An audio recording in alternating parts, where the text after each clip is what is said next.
نحمده ونستعينه ونستغفره ونؤمن به ونتوكل عليه ونعوذ بالله من شرور أنفسنا ومن سيئات أعمالنا من يهد الله فلا مضل له ومن يضلله فلا هادي له ونشهد أن لا إله إلا الله وحده لا شريك له ونشهد أن سيدنا ومولانا محمدا عبده ورسوله الذي أرسله بالحق بشيرا ونذيرا وداعيا إلى الله بإذنه وسراجا منيرا فقد قال الله تعالى في كلامه المجيد والفرقان الحميد জবান খুলুন পিছনের ভাইরা সামনের ফাঁকা জায়গা পূরণ করুন মেহেরবানি করে আপনারা সকলের সামনে আগে আসেন ফাঁকা জায়গা পূরণ করুন জায়গায় বসুন জবান খুলুন মধুর কণ্ঠে তেলাওয়াত করুন আউযু বিল্লাহি মিনাশ শাইতানির রাজীম বিসমিল্লাহির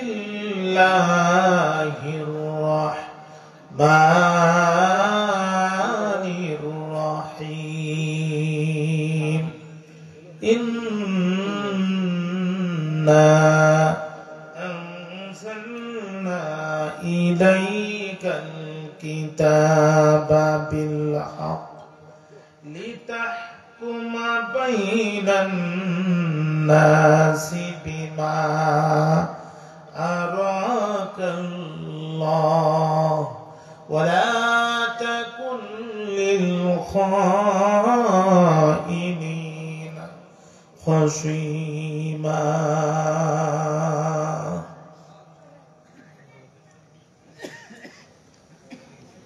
إن الله وملائكته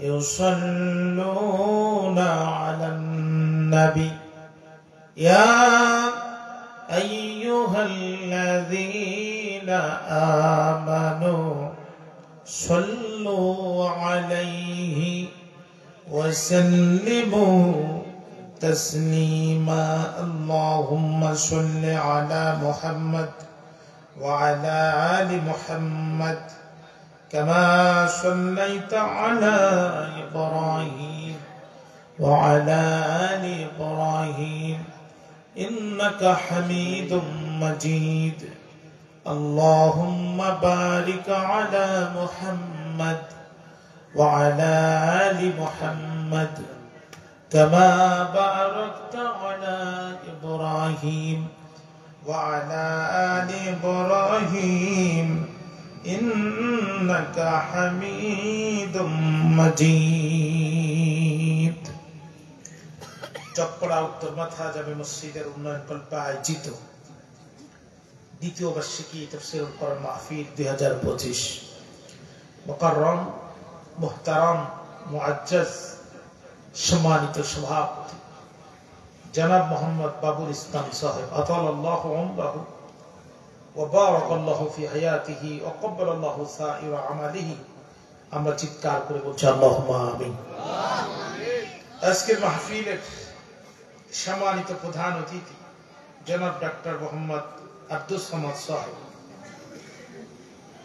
আজকে মাহফিলের অসংখ্য বিশেষ অতিথি জনাব মোহাম্মদ আবুল কালাম আজাদ সাহেব সাবেক প্যানেল মেয়র চাঁপাইনবাবগঞ্জ পৌরসভা ডক্টর মোহাম্মদ ইব্রাহিম আলী সাহেব জনাব মোহাম্মদ ফিরোজ কবির সাহেব সহ সম্মানিত বিজ্ঞ প্রাজ্ঞ অতিথিবৃন্দ কোরআন এবং হাদিসের আলোকে যুগ জিজ্ঞাসা নিরিখে গুরুত্বপূর্ণ আলোচনা পেশ করেছেন। আপনাদের এত অঞ্চলেরই কৃতি সন্তান, বাংলাদেশের বক্তৃতা আকাশে উদিত এক নবনক্ষত্র, হাফিজ কারি মাওলানা আবু সাঈদ আরিফ সাহেব। আলোচনা পেশ করেছেন কারি মাওলানা আব্দুল্লাহ আল আমিন সহ সম্মানিত বিজ্ঞ আলোচক বৃন্দ। দূরদারাজ থেকে আসা, ধুলির আসনে বসা, আগত স্বাগত, সুচিন্তিত শিক্ষিত সম্মানিত মুরব্বিয়ানে কেরাম, মুফতি মুজাহিদ খালেদ তারিক সাইফুল্লাহর উত্তরসূরি নওজোয়ান প্রিয় যুবক ভাইরা, সমবয়সী বন্ধুরা, স্নেহের কচিকাচা অনুজবৃন্দ, পর্দার অন্তরালে অবস্থানরত সর্বগুণী গুণান্বিতা পর্দা নিশিনী আমার মা এবং বোনেরা, আলোচনার শুরুতেই অন্তরের গহীন কন্দর থেকে আপনাদের উদ্দেশ্যে জ্ঞাপন করছি আন্তরিক মোবারক ইসলামী রীতিনীতি অনুযায়ী আসসালামু আলাইকুম ওয়া রাহমাতুল্লাহি ওয়া বারাকাতুহু।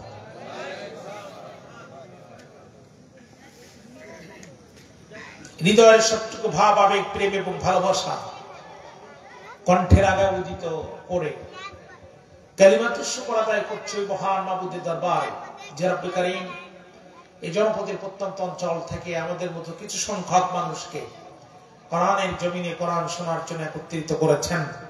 আপনারা খুশি না বেজার? আরো জোরে বলেন। হৃদয়ের সবটুকু শক্তি কণ্ঠের আগে উদিত করে চিৎকার করে নওজওয়ানের মতো, নবসাদুল্যের মতো একবার হুঙ্কার দিয়ে বলছি আলহামদুলিল্লাহ। দুরুদের সালাম বিশ্ব মানবতার মুক্তির মহান দিশারি, নির্যাতিত মানবতার নবী, বঞ্চিত মানবতার নবী, সাইয়্যিদুল মুরসালিন ওয়া খাতিমুন নবিয়্যিন, ইমামুল আম্বিয়া মুহাম্মদ রাসূলুল্লাহ সাল্লাল্লাহু আলাইহি ওয়াসাল্লাম। সামনের বাচ্চারা কথা বলা যাবে না, আমার ঠিক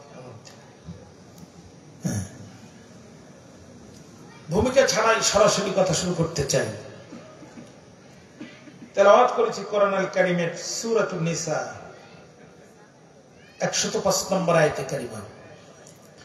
আল্লাহ রাব্বুল আলামিন বলছেন, নবী ইন্না আনজালনা ইলাইকাল কিতাবা বিল হক।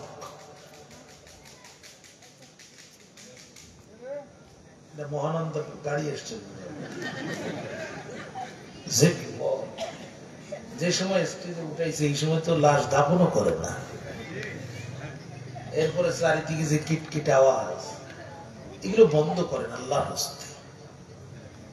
আপনাদের যদি খুব কষ্ট হয় তাহলে আমি দোয়া করে দিই, আপনারাও বাঁচেন আমিও বাঁচি। আপনারা বললাম যে একটু সামনে আগায় আসেন, আপনারা কথা শুনলেন, পিছনে মানে সবচেয়ে ছোট বাচ্চারা সামনে, আর সবচেয়ে ইয়াং পোলাপান পিছনে খুব নীরবে নীরবে মোবাইল খেলতেছে বসে বসে। সবাইকে উঠায় দেয়, খালি জায়গা যেখানে শয়তান সেখানে। শয়তানের বন্ধু যারা, শয়তানকে পাশে বসে রাখবে তারা, আর শয়তানের শত্রু যারা, এই মুহূর্তে শয়তানকে তাড়িয়ে দেবে তারা। এই ঘোষণার পরে আপনারা দেখবেন যে উঠলো কারা, উঠলো না কারা।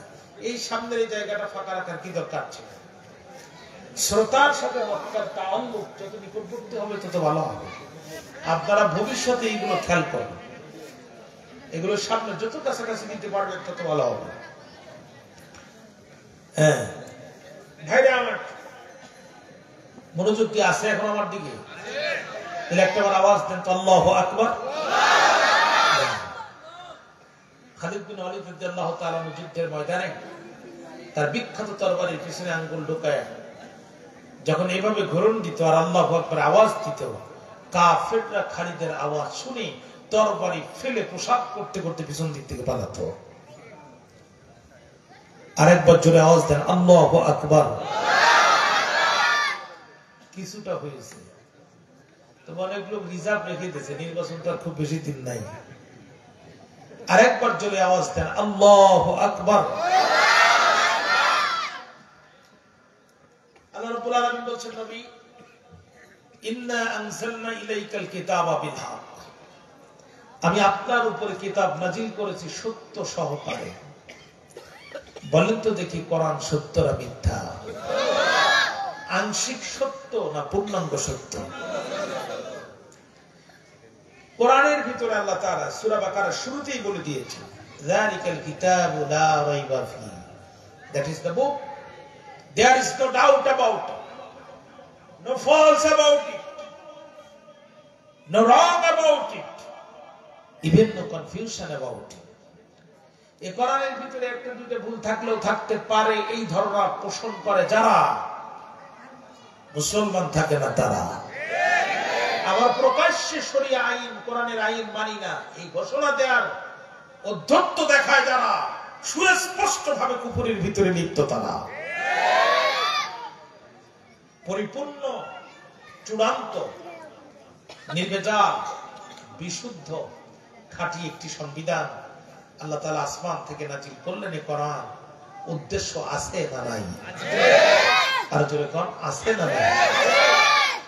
কলম দিয়ে কান চুলকানো যায়, কলম দিয়ে আর একজনের চোখের মধ্যে গুঁতা দিয়ে চোখটা চিরদিনের জন্য নষ্ট করে দেয়া যায়, কিন্তু কান চুলকানো আর কারোর চোখে গুঁতা দিয়ে তার চোখ নষ্ট করার জন্য কোরআন নাজিল হয় নাই। কলম আবিষ্কার হয় নাই, কলম আবিষ্কার হয়েছে লেখালেখি করার জন্য, ঠিক না? মোবাইল চাপ দিবেন, 11টা 14 মিনিট ঘড়ি দেখতে পাবেন। আরেকটু ভিতরে যাবেন, ক্যালকুলেটর আছে, হিসাব করতে পারবেন। আরেকটু ভিতরে যাবেন, ক্যামেরা আছে, ছবি তুলতে পারবেন। আরেকটু ভিতরে যাবেন, শব্দ সংগঠিত সমস্ত খবর, ব্রেকিং নিউজ আপনি দেখতে পাবেন। চাপ দিবেন, যা চাইবেন তাই পাবেন। কিন্তু এই ক্যামেরা, এই ক্যালকুলেটরের হিসাব আর এই ভিডিও বা ছবি দেখার জন্য মোবাইল আবিষ্কার হয়নি। মোবাইল আবিষ্কার হয়েছে দূরে থাকা স্বজনদের সাথে কথাবার্তা বলার জন্য, ঠিক না?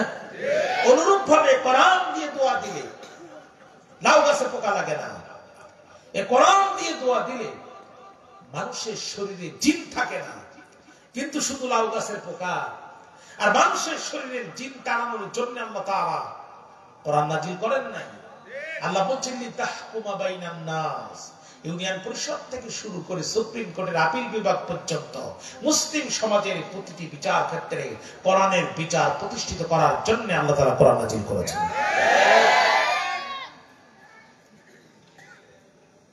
আজকের আলোচনার বিষয় হচ্ছে কোরআনের বিচার কেন দরকার। খুবই সংক্ষিপ্ত সময় আমি আপনাদের সামনে আলোচনা করার চেষ্টা করব। তার আগে বলবো যে বড় একজন এসে বাচ্চাদের মাঝখানে বসেন, এই বিচ্ছু বাহিনীগুলো সামলান খুব দ্রুত। মাঝখানে যে একজন বসেন, যারা এদের ভিতরে প্রচুর গল্প জানে, এরা এদেরকে সামলান আল্লাহর রাস্তায়। হ্যাঁ, কাউরে আবার মাইকটা দিয়েন না, আর এক বিপদ হবে। হ্যাঁ, ঠিক আছে, এইবার ঠিক আছে মোটামুটি। আপনি যেন ওদের সাথে গল্পে লিপ্ত হয়ে না, তাহলে আর এক বিপদে পড়বে। আল্লাহ পাক আমাদের উপর দয়া করুক, যেরকম আমিন। ভাইরা, আল্লাহ কোরআন নাজিল করেছিল যখন, নিজেও জানতেন তখন যে কোরআনের বিচার কেউ চাইবে কেউ চাইবে না। কেউ কোরআনের বিচার চাওয়ার জন্য, প্রতিষ্ঠিত করার জন্য বুকের তাজা রক্ত দেবে, আর কেউ কোরআনের বিচার যাতে প্রতিষ্ঠিত না হয় এই জন্য আরেকজনকে হত্যা করবে। এই জন্য আল্লাহ তাআলা তাদের পরিচয় তুলে ধরেছেন। আল্লাহ পাক সূরাতুল মাইদার মধ্যে বলছেন, ওয়ামান লাম ইয়াহকুম বিমা আনজালাল্লাহ ফাউলাইকা হুমুল কাফিরুন। যারা বিচার কার্য পরিচালনা করে না তাহারা বিমা আনজালাল্লাহ, যেটা নাজিল করেছেন আল্লাহ, তার মানে কোরআন দ্বারা বিচার ফয়সালা করে না, যারা পৃথিবীর মানুষের খাতায় ইমানদার থাকতে পারে কিন্তু আল্লাহর হিসাবে কাফের তারা। আল্লাহ পাক অন্য জায়গায় বলছেন, ওয়ামান লাম ইয়াহকুম বিমা আনজালাল্লাহ ফাউলাইকা হুমুল ফাসিকুন। কোরআন দিয়ে যারা বিচার করে না তারা ফাসিক। আল্লাহ পাক বলছেন, কোরআন দিয়ে যারা বিচার করে না তারা জালেম, তারা কাফের, তারা ফাসিক। অর্থাৎ কোরআনের বিচার চায় না যারা, হয় তারা জালেম, না হলে ফাসিক, না হলে কাফের। এর বাইরে আপনাদের কোনো পরিচয় হতে পারে না। পরিচয় দিয়েছেন, এর বাইরে আর পরিচয় দেওয়ার কোন সুযোগ। এখন অনেক মানুষ প্রকাশ্যে টকশোতে ঘোষণা করে যে কোরআনের বিচার আমরা মানি না, আবার তাদেরকে কাফের বললে খুব মন খারাপ হয়। এ জাতির লোক আছে না নাই? ভাইরা আমার, দেশ স্বাধীন হওয়ার পরে আমাদের সুখ শান্তি দেওয়ার জন্য একটা সংবিধান রচনা হলো। বাঁকে বাঁকে পথে পরিক্রমায় দেখা গেল এই সংবিধান আমাদের জীবনের সমস্যা সমাধান করতে পারছে না। এই জন্য এটাকে অপারেশন থিয়েটারের ভিতরে ঢুকানো হলো। একবার নয়, দুইবার নয়, দেশের বিজ্ঞ ডাক্তারদের দিয়ে মানে সংবিধান এইবার এরা শুরু করছে। এই যে দেখেন কি বিপদে পড়লাম।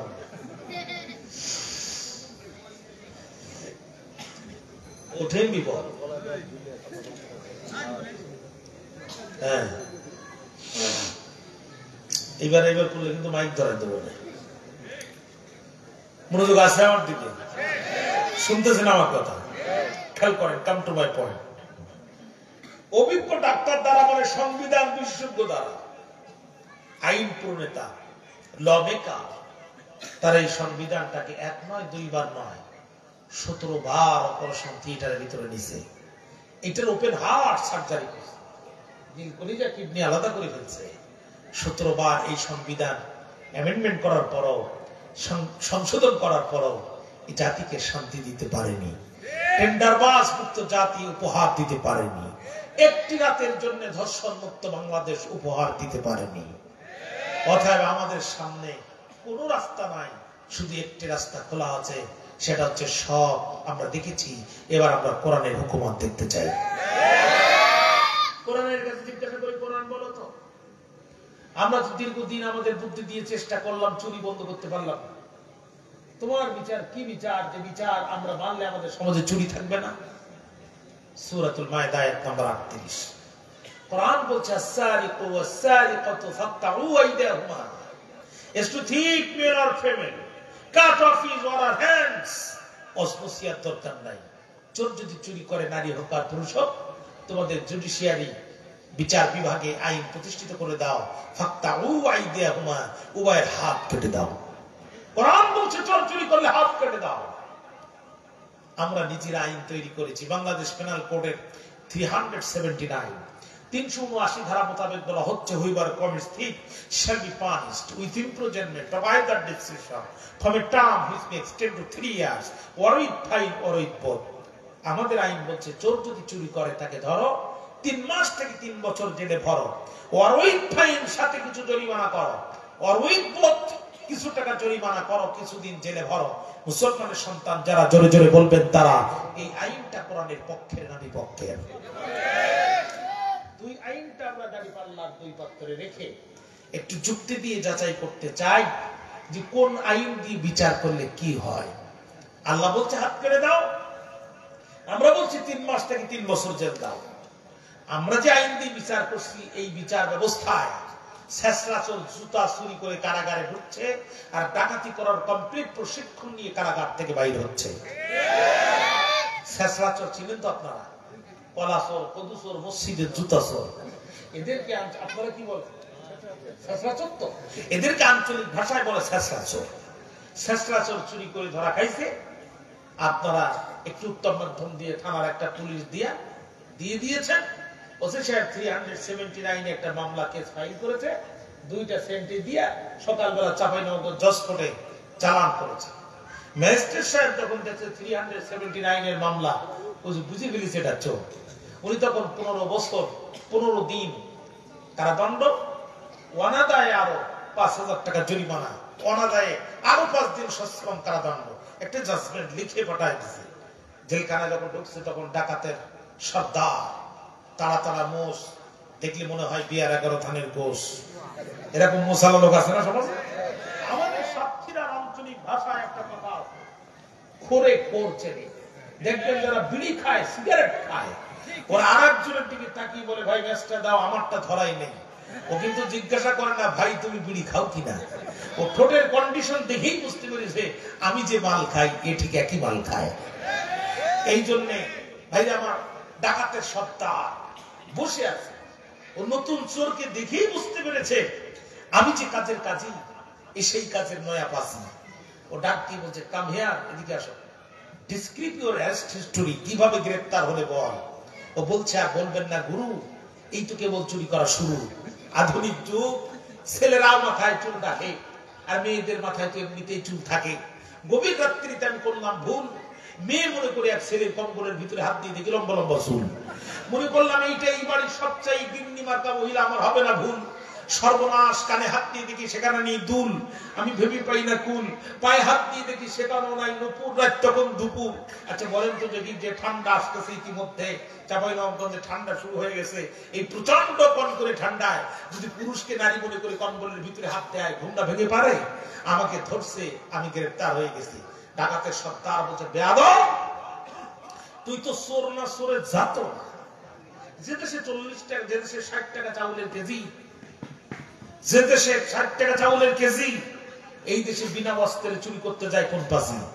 7-8 টাকা না পেয়ে মানুষকে পাথর দিয়ে হত্যা করে। যে এই দেশে বিনা অস্ত্রে চুরি করতে যাস কেমনে? যাওয়ার সময় একটা চাইনিজ কুড়াল নিয়ে যেতে পারলি না, একটা জাপানি খোল নিয়ে যেতে পারলি না, কিংবা একটা ইন্ডিয়ান রিভলভার নিয়ে যেতে পারলি না? তোরে ধরবে যখন, আস্তে করে বসাই দিয়ে দৌড় দিবি তখন। প্রচলিত বিচার ব্যবস্থায় ছেঁচড়া চোর জুতা চুরি করে কারাগারে যাচ্ছে, আর ডাকাতি করার কমপ্লিট প্রশিক্ষণ নিয়ে কারাগার থেকে ডেলিভারি হচ্ছে। এই জন্য দেখবেন গত বছর ছেঁচড়া চোর ছিল যারা, এবছর পাকা চোর তারা। গত বছর যারা ছিল পাকা চোর, এবছর তারা ডাকাতের 9 সদস্য। গত বছর যারা ছিল ডাকাতের 9 সদস্য, এবছর তারা ডাকাতের সর্দার। গত বছর যারাই ছিল ডাকাতের সর্দার, এবছর তারা পূর্ব বাংলা এমএল জনযুদ্ধ নিষিদ্ধ কমিউনিস্ট পার্টির আঞ্চলিক কমান্ডার। অর্থাৎ অপরাধীদের অপরাধের মাত্রা বৃদ্ধি পাচ্ছে। চিৎকার করে বলেন কথা ঠিক না বেঠিক? কোরআন দিয়ে যদি আজকে বিচার করা হতো, আস-সারিকু ওয়াস-সারিকাতু ফাকতাউ আইদিয়াহুমা, চোর যদি চুরি করে নারী হোক আর পুরুষ হোক, হাত কেটে দাও, আইন দিয়ে যদি আজকে বিচার করা হতো, তাহলে সমাজের পরিস্থিতি কি হতো? আমি আরেকটি উদাহরণ দিয়ে আপনাদেরকে বোঝাতে চাই। তার আগে জানতে চাই, আপনাদের কি কষ্ট হচ্ছে প্রিয় ভাইরা? চোর ঢুকছে চুরি করতে, বাড়ির মালিক চিন্তা করলো চোর যখন আসছে তখন আমিও রেডি। শিক কেটে চুরি করতো, আগে চুরি করতো সাধারণ কায়দায়, এখন চুরি করে ডিজিটাল কায়দায়। আগে চুরি করতো মানুষের বাড়িতে শিক কেটে, এখন বলে কম্পিউটারে বিদেশে বসে টাকা হ্যাকিং করে নিয়ে চলে যায়। ঠিক না? এখন চোর চিন্তা করলো সমাজের অবস্থা ভালো না, পুলিশও কারো দায়িত্ব নিতে চায় না, সব ইয়ানাফসি করতেছে, কে কখন ফেসে যায় তার ঠিক নাই। অথবা আমার নিজের নিরাপত্তা নিজে কি করতে হবে। চুরি করতে যাওয়ার আগে একটু সরিষার তেল আর গিরিশ মাখছে। গিরিশ চেনেন তো আপনারা? গিরিশ মেঘি বেচারা শিখ কাটছে, বাড়ির মালিকের ঘুম পেয়ে গেছে, মালিক রেডি, তুই ঢুকলেই ধরবে, কিন্তু ওর গায়ে তো গিরিশ মাখা আছে। যেই ঢুকছে বাড়ির মালিক ওর হাত ধরছে, ওর গায়ে মাখা ছিল গিরিশ, ও স্লিপ খেয়ে চলে গেছে। বাড়ির মালিক তখন বলছে, আরে চোর, আজ যদি নিজের হাত দিয়ে, কথাটা খেয়াল করে, আজ যদি নিজের হাত দিয়ে তোরে না ধরে পরের হাত দিয়ে তোরে ধরতাম, তুই কেন, তোর বাবাও আমার কাছ থেকে যেতে পারতো না। চোর চিন্তা করে, সারা জীবন চুরি করলাম, নিজের হাত কি আর পরের হাত কি তা তো কোনোদিন দেখি নাই, ধরা খাই খাবো, অন্তত পরের হাতটা একবার দেখিয়ে আসে, তা না হলে আরেক জায়গায় যে বিপদে পড়বো।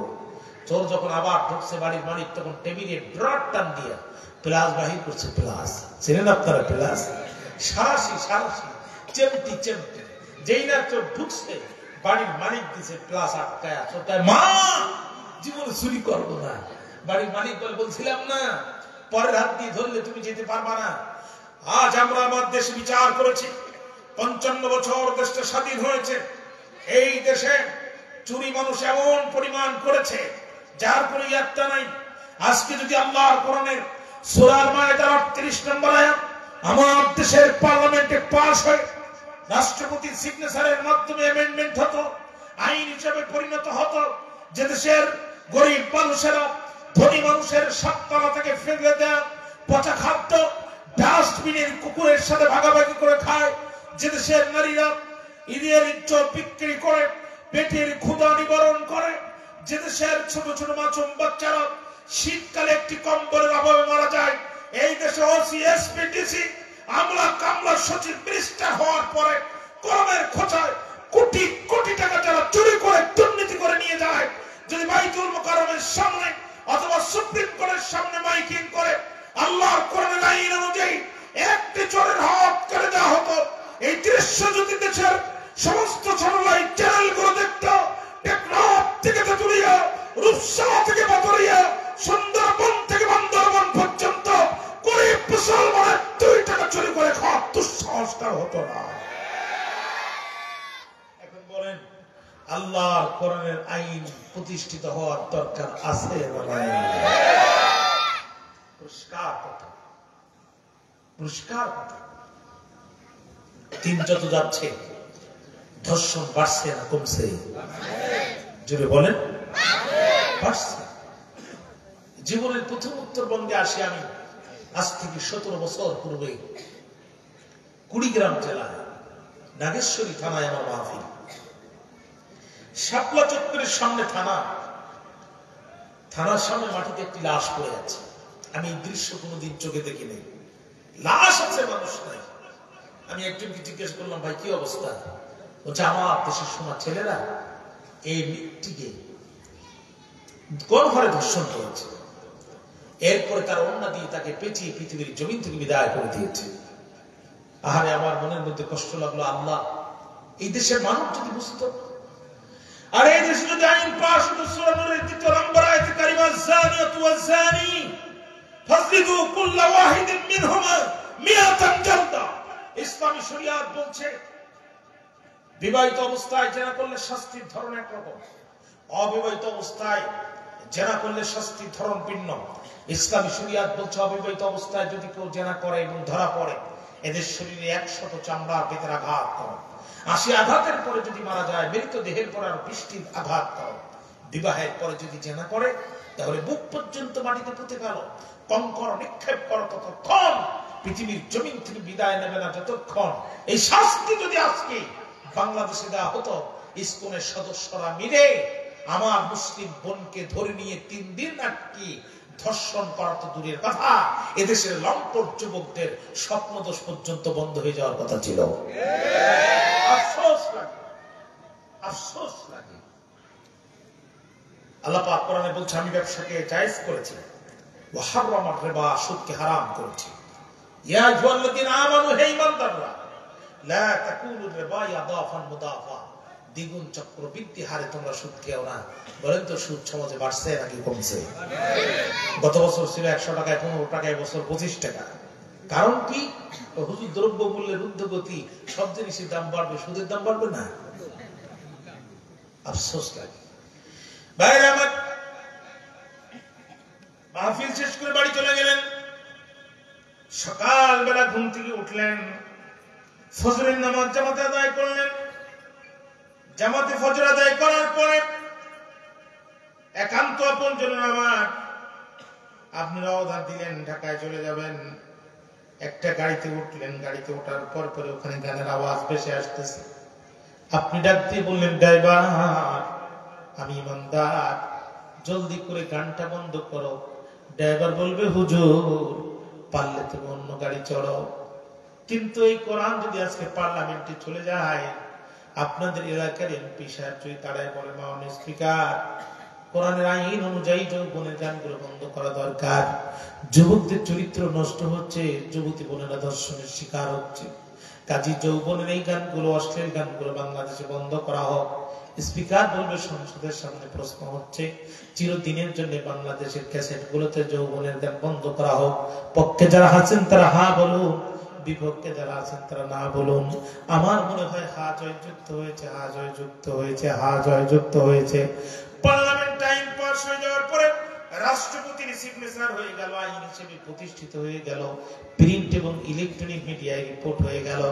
আজকাল যেখানে মমতাজের গান চলতো, আজ এখানে আর দুনিয়ার কারোর গান চলবে না। কিন্তু এই টেপ রেকর্ডার গুলো বন্ধ থাকবে না। যেখানে পৃথিবীর নগ্ন শিল্পীদের গান চলতো, এখানে বিশ্বকারী আবুল বাসিদের কণ্ঠের মধুর কোরআনের তেলাওয়াত চলবে। যেই কারে আবুল বাসিদের কণ্ঠের তেলাওয়াত শুনে একবার বিশ্বরের জমিনে এক মঞ্চে 10,000 খ্রিস্টান ধর্মের বুকে লাথি মেরে কালেমা পড়ে মুসলমান হয়েছিল। প্রাণের ভাইরা জানতে চাই, আল্লাহর কোরআন পার্লামেন্টে যাওয়ার দরকার আছে না? না। বন্ধুরা আমার, কোরআনের সমাজ আইন প্রতিষ্ঠিত থাকলে সমাজের অবস্থা কেমন হয় খেয়াল করেন। আমিরুল মুমিনিন, খলিফাতুল মুসলিমিন হযরত ওমর রাদিয়াল্লাহু তাআলা মুসলিম জাহানের গভর্নর, ঘুম থেকে উঠলেন, স্ত্রীকে বললেন পানের বিবিরে পানি দাও। স্ত্রী পানি দিলেন। ওমরে ফারুক রাদিয়াল্লাহু তাআলা আনহু ওযু করলেন, তাহাজ্জুদের নামাজে দাঁড়ালেন। তাহাজ্জুদ শেষ করে বললেন, বিবি, ও বিবি হাফসার মা, আমার তরবারিটা দাও। ওমর রাদিয়াল্লাহু তাআলা স্ত্রী ডাকতে বললেন, আমিরুল মুমিনিন, খলিফাতুল মুসলিমিন, এত রাত্রে তরবারি আপনি কি করবেন?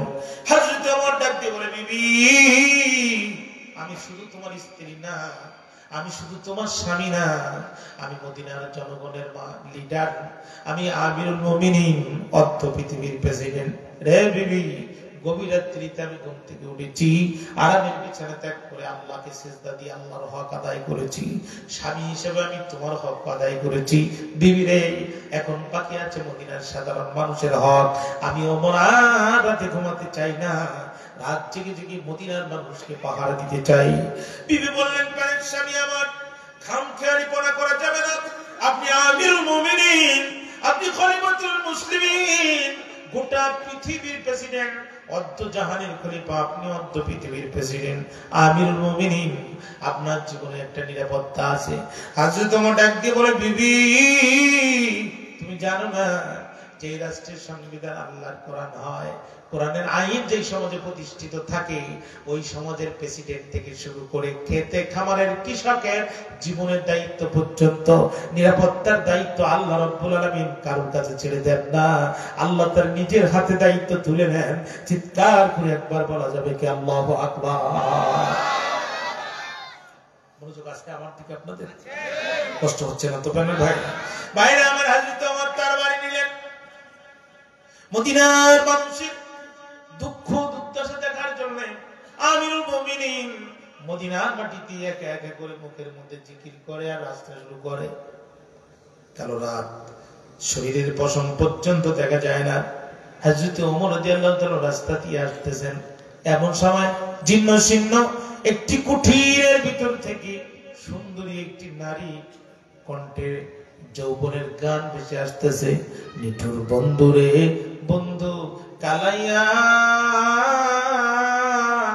দেওয়ানা বানাইয়া গেলে, দেওয়ানা বানাইয়া। থমকে গেলে হযরত ওমর। রাষ্ট্রের সংবিধান আল্লাহর কোরআন, কোরআনের আইন যেই সমাজে প্রতিষ্ঠিত থাকে, এই সমাজে কণ্ঠ ছেড়ে দিয়ে গভীর রাত্রিতে যৌবনের গান গাইতে পারে, এমন দুঃসাহস কার হতে পারে? বন্ধু আমার খেয়াল করেন, হযরত ওমর খুব ভালো করে বসে ভালো করে লক্ষ্য করলেন। আমি শুনলাম যাহা সঠিক কি তাহা কিছুক্ষণ পর বুঝতে পারলেন। আমি সঠিক কথাই শুনেছি।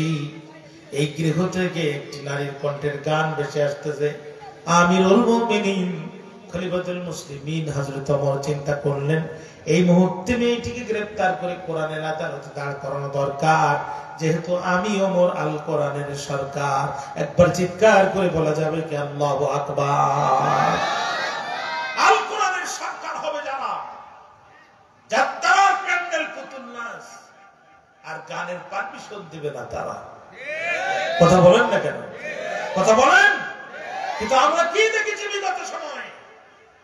প্রশাসনের পাহারায় গানের প্যান্ডেলকে প্রশাসনের পাহারা দেওয়া হয়েছে, আর কোরআনের মাহফিলের উপরে 144 ধারা জারি করা হয়েছে। চোখ লাগানো হয়েছে, কমিটিকে হয়রানি করা হয়েছে, হাজার হাজার তাফসীর মাহফিলকে বন্ধ করা হয়েছে, বন্ধ করে দেওয়া হয়েছে। তারপর এই জমিন থেকে কোরআনের আওয়াজকে তারা উৎখাত করতে পারে নাই। আফসোস, কোরআনকে নিষিদ্ধ করতে দিয়ে আজ তারা নিজেরাই নিষিদ্ধ হয়ে পড়েছে। ঠিক না? খেয়াল করেন ভাই আমার,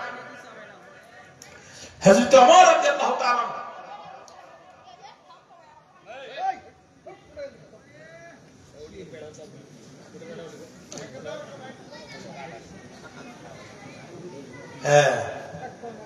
আমি শেষ করে দিচ্ছি, এটা হয়ে গেছে আর 20 মিনিট।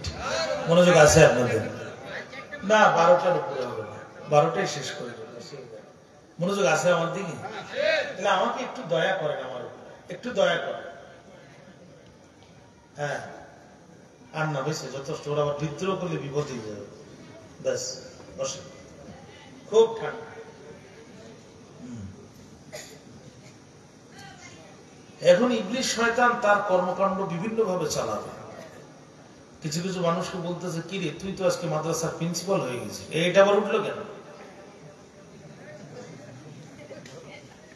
বুঝতে পারেনি যে কোন বক্তার এখানে এসে বসছে। বসো, মাথাটা তো ঠান্ডা আছে, বসো। এবছর কোনো মাথা গরম করা যাবে না, কারণ চারিদিকে ইসলাম পন্থীদের বিজয়ের পদধ্বনি শোনা যাচ্ছে। কথা হবে গরম, তো মশান হবে ঠান্ডা, ঠিক না? মনোযোগ আছে না? একবার বলেন আল্লাহু আকবার। ইসলামী অনুশাসন প্রতিষ্ঠিত হলে এই বাজারে নষ্টা শিল্পীদের গান আপনাদের কানে আর কখনোই আসবে না। চারিদিকে শুধু মধুর কোরআনের তেলাওয়াত ভাসবে। এই জান্নাতি পরিবেশ আপনারা চান না?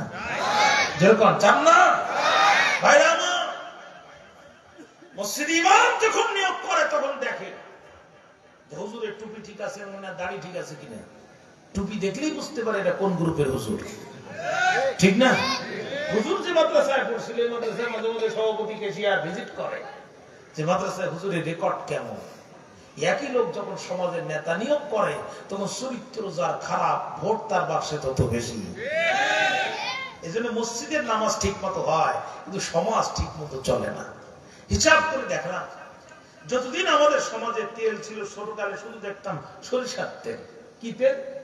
সরিষার তেল। একই তেল দিয়ে ভর্তা, সেই তেল দিয়ে রান্না, ওই তেল দিয়ে মাথায় দিত, আবার দেখা লাগলে সেখানে মালিশও করতো। এখন সংসার একটা, তেল 5টা। তেল কয়টা? রান্না করে সয়াবিন তেল, ভর্তা করে সরিষার তেল, মাথায় মাকে নারিকেল তেল। কথা বলেন না কেন?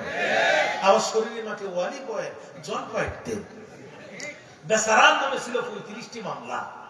বেচারায় মামলার হাজিরা নেবে না সংসারের 5 প্রকার তেলের খবর রাখবে। এখন সয়াবিন তেল আনে তো সরিষার তেল থাকে না, সরিষার তেল আনে তো নারকেল তেল থাকে না। আল্লাহ 30টা দিন স্বামী স্ত্রী গন্ডগোল লেগেই থাকে। আমাদের অবস্থাও তাই। দেশ একটা, মসজিদ চলে আল্লাহর আইন দিয়ে, আর সমাজ চলে শয়তানের আইন দিয়ে। যার কারণে টেন্ডারবাজি, চাঁদাবাজি, বৈরাগ্য, মারামারি, হানাহানি, কাটাকাটি লেগে আছে। সুতরাং আর কোনো কথা নয়। ও প্রিয় ভাইরা, আমাদেরকে আপনারা ইমাম বানিয়েছেন, পরকালের ইমাম। আমরা যদি বাড়ির ভিতর থেকে বাথরুম করে উজু না করে পাগড়ি মাথায় দিয়ে মসজিদে ঢুকি, আপনারা কি টের পাবেন? আমাদেরকে সে বিশ্বাস করে আপনারা ইমামতির জায়গায় দিয়েছেন, সামনে দিয়েছেন। একটিবার আমাদেরকে বিশ্বাস করে রাষ্ট্রের দায়িত্ব দেন। আল্লাহর কোরআন হাতে নিয়ে বলছি, আপনার সম্পদের 1টি টাকা কেউ চুরি করতে পারবে না। দুপুর 2টা বাজে, এই ভর দুপুর বেলা যৌবন প্রাপ্ত আপনার কলেজ পড়া মেয়েটা কলেজ থেকে বাড়িতে আসবে, তার চেহারার দিকে তাকানোর মতো দুঃসাহস কারো হবে না।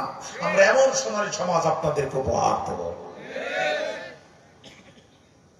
আফসোস লাগে, হযরত ওমর বললেন, এই মুহূর্তে কি গ্রেফতার করে কোরআনের আদালতে দাঁড় করানো দরকার, কারণ আমি ওমর আল কোরআনের সরকার। তবে আল কোরআনের সরকার যারা যাত্রার প্যান্ডেলার পুতুল নাচের পারমিশন দিতে পারে না, তারা খবরদার কোরআনের কোন মজলিসে আঘাত করবেন না। সেটা ময়দানে হোক আর মসজিদে হোক। আপনারাও কোরআনের দাওয়াত দিলে কোরআনের দাওয়াত দেন, কিন্তু কোরআনের কোন দাওয়াতে বাধা দিবেন না, হিতে বিপরীত হবে, ঠিক না? ওমর রাদিয়াল্লাহু তাআলা বাড়িতে ঢোকার চেষ্টা করলেন, কিন্তু বাড়ির মেন গেটে খুব মজবুত ঢুকতে পারলেন না। উনি বাড়ির পিছন দিক থেকে পাঁচিল টপকায় ভিতরে ঢুকলেন, হাতে নিলেন তরবারি, দরজায় দিলেন আঘাত করে। ডাক দিয়ে বলল, নারী কোথায় তোর বাড়ি? গভীর রাত্রিতে ভুল করেছি, গভীর রাত্রিতে কোরআনের বিরুদ্ধে কণ্ঠ দিয়েছি, ছাড়ি, দরজা খুলে দেখ, তোর শাস্তি দেওয়ার জন্য বিজলির গতিতে চলে এসেছে খলিফা ওমরের তরবারি। আল্লাহু আকবার বললেন না? অন্যায় মুকররম যেখানে, ওমরের প্রতিবাদ সেখানে।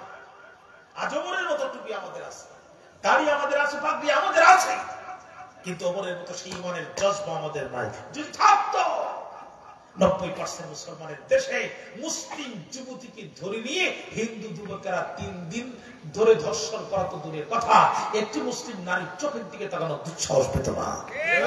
আফসোস, আফসোস আমাদের জন্য, পরিতাপ আমাদের জন্য, নির্লজ্জতা আমাদের জন্য, যে 90% মুসলমান হয়ে আমরা আমাদের বন্ধের নিরাপত্তা নিশ্চিত করতে পারি না। আফসোস। হযরত ওমর বললেন, মে ওপেন ইওর ডোর, তো দরজা খোল। মেয়ে চিন্তা করলো, সর্বনাশ, আমার সামনে দাঁড়িয়ে আছেন যিনি অর্ধ পৃথিবীর প্রেসিডেন্ট, তিনি। সুবহানাল্লাহ বললেন।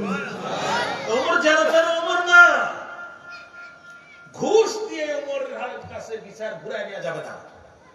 আবার ওমর আত্মীয়তার পরিচয় দিল, বিচার ঘুরাবে না, কারণ এই ওমর সে ওমর যে ওমর নিজের হাতে নিজের সন্তানের মৃত্যুদণ্ড কার্যকর করেছিল। সুতরাং ওমর পৃথিবীর কারো চেহারা দেখে বিচার করে না, ওমর বিচার করে কোরআনের দিকে তাকিয়ে। কি করি এখন? অপরাধ যেই করুক, সেটা কোন নির্দিষ্ট পোশাক বাহী মানুষ হোক, পরিহিত মানুষ হোক, আর পোশাক ছাড়া হোক, আইন সবার জন্য সমান হতে হবে। কেউ অপরাধ করলে পার পাবে, আর কেউ অপরাধ করলে শাস্তি হবে। এই দৃশ্য আমরা বাংলার জমিনে দেখতে চাই না। কথা বলেন না কেন প্রিয় ভাইরা? সুতরাং যারা অপরাধ করেছে, অপকর্ম করেছে, অবশ্যই তাদেরকে বিচার করতে হবে। হযরত ওমর রাদিয়াল্লাহু তাআলা বললেন, মেয়ে দরজা খোল। মেয়ে চিন্তা করলো, না, এখন দরজা খোলা যাবে না। এখন দরজা খুললে ওমর ঘুষও নেবে না, আত্মীয়তার পরিচয় দিলে বিচারটা ঘুরাবেও না, আমি বিপদে পড়ে যাব। কি করা যায়? মেয়ে খুব চিন্তা ভাবনা করে দেখলো ওমর কোন জায়গায় দুর্বল না। ওমর রাদিয়াল্লাহু তাআলা একটি জায়গায় দুর্বল, আর সেটি হচ্ছে আল্লাহর কোরআন। সুবহানাল্লাহ বলতে মন চায় না? এই কোরআন দিয়ে তর্ক করে, কোরআন দিয়ে বাহাস করে যদি ওমরের সাথে আমি জিততে পারি, তাহলে কিছুক্ষণ পর সকাল হবে, তারপরে লোকজন এসে যাবে, এরপরে যা আছে তাই, যা আছে কপালে হবে কাল সকালে। মেয়েটি খুব কণ্ঠ নরম করে ডাক দিয়ে বলল, সেনাপতি, গভীর রাত্রিতে আপনার কাছে আকুতি, একটি প্রশ্ন করার দেন অনুমতি। হযরত ওমর ডাক দিয়ে বলে, মেয়ে, গভীর রাত্রিতে ভুল করলে কোরআনের বিরুদ্ধে গান গে, এরপরে আবার বেয়াদবি করলে অনুমতি চেয়ে। মেয়ে ডাক দিয়ে বলে, রাজা, আপনি আমাদের রাজা, অপরাধ করেছি তাজা, দিবেন আমাদের সাজা, অপরাধ নাই। ও সেনাপতি, একটি প্রশ্ন করার চাই অনুমতি। হযরত ওমর ডাক দিয়ে বলে, মেয়েরে, বলতো দেখি কি বলতে চাস? মেয়ে ডাক দিয়ে বলে, খলিফা, আপনিও মুসলমান, আমিও মুসলমান, আমাদের মধ্যকার সব সমস্যার সমাধান দিতে পারে আল কোরআন। সুবহানাল্লাহ বললেন না? সব সমস্যার সমাধান, যারা বলেন সব সমস্যার সমাধান। ওমর কয়, তুই তো আমার চেয়েও বড় হুজুর, গান কেন? মেয়ে কয়, খলিফা,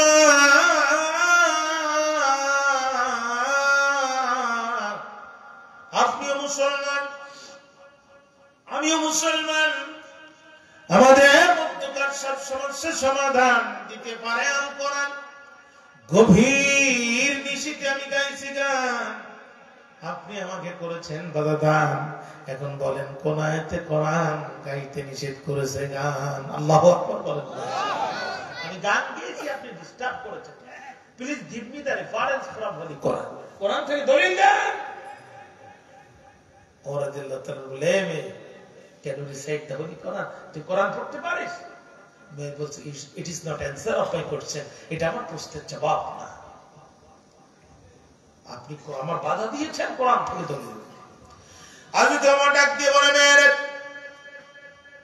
সূরার নাম সূরা লোকমান, আয়াত নাম্বার 6।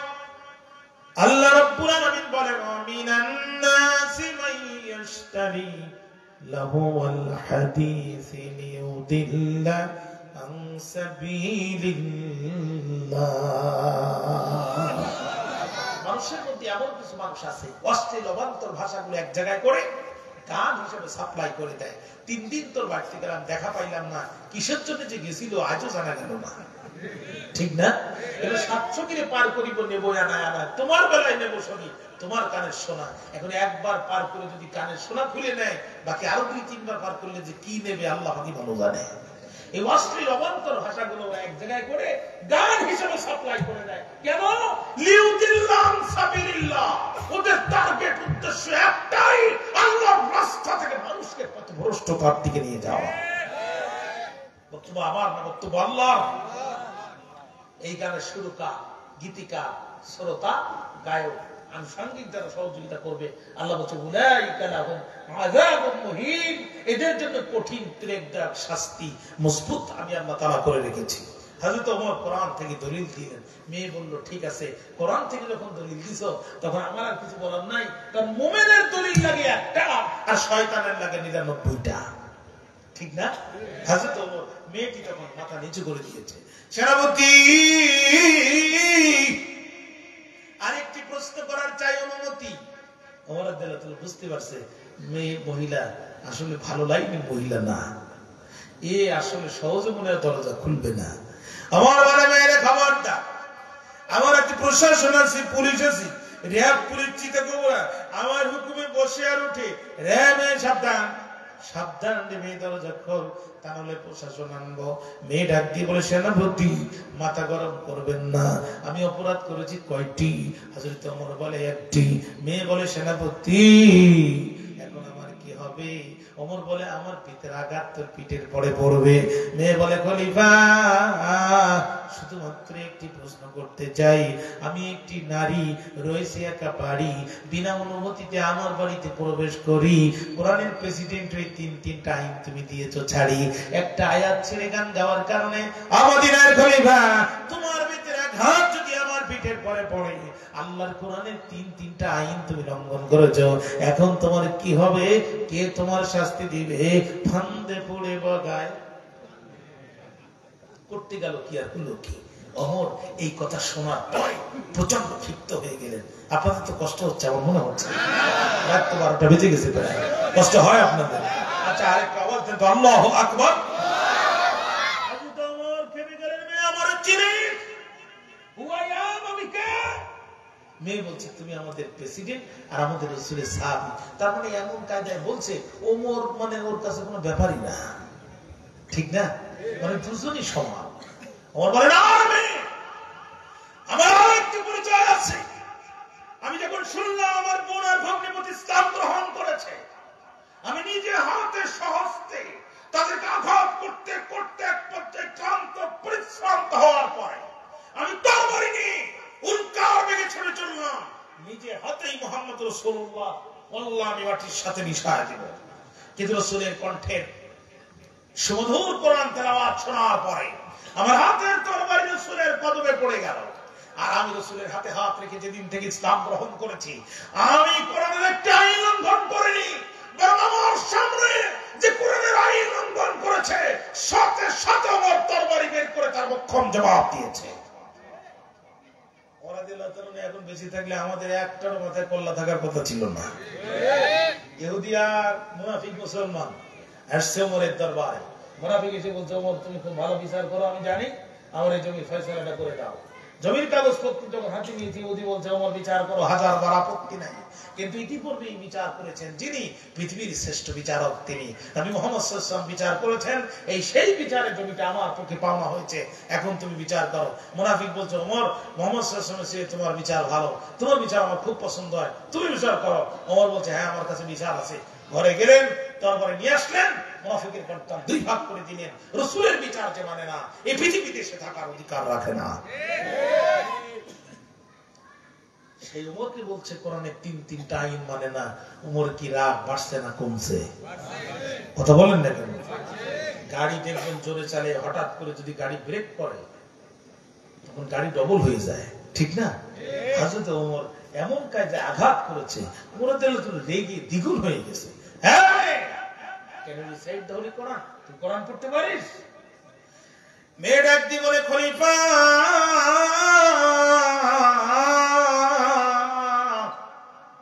রাগান্বিত হয়েও না, মাথা ঠান্ডা রাখতে হবে। তুমি না অদ্য পৃথিবীর প্রেসিডেন্ট, তুমি জানো না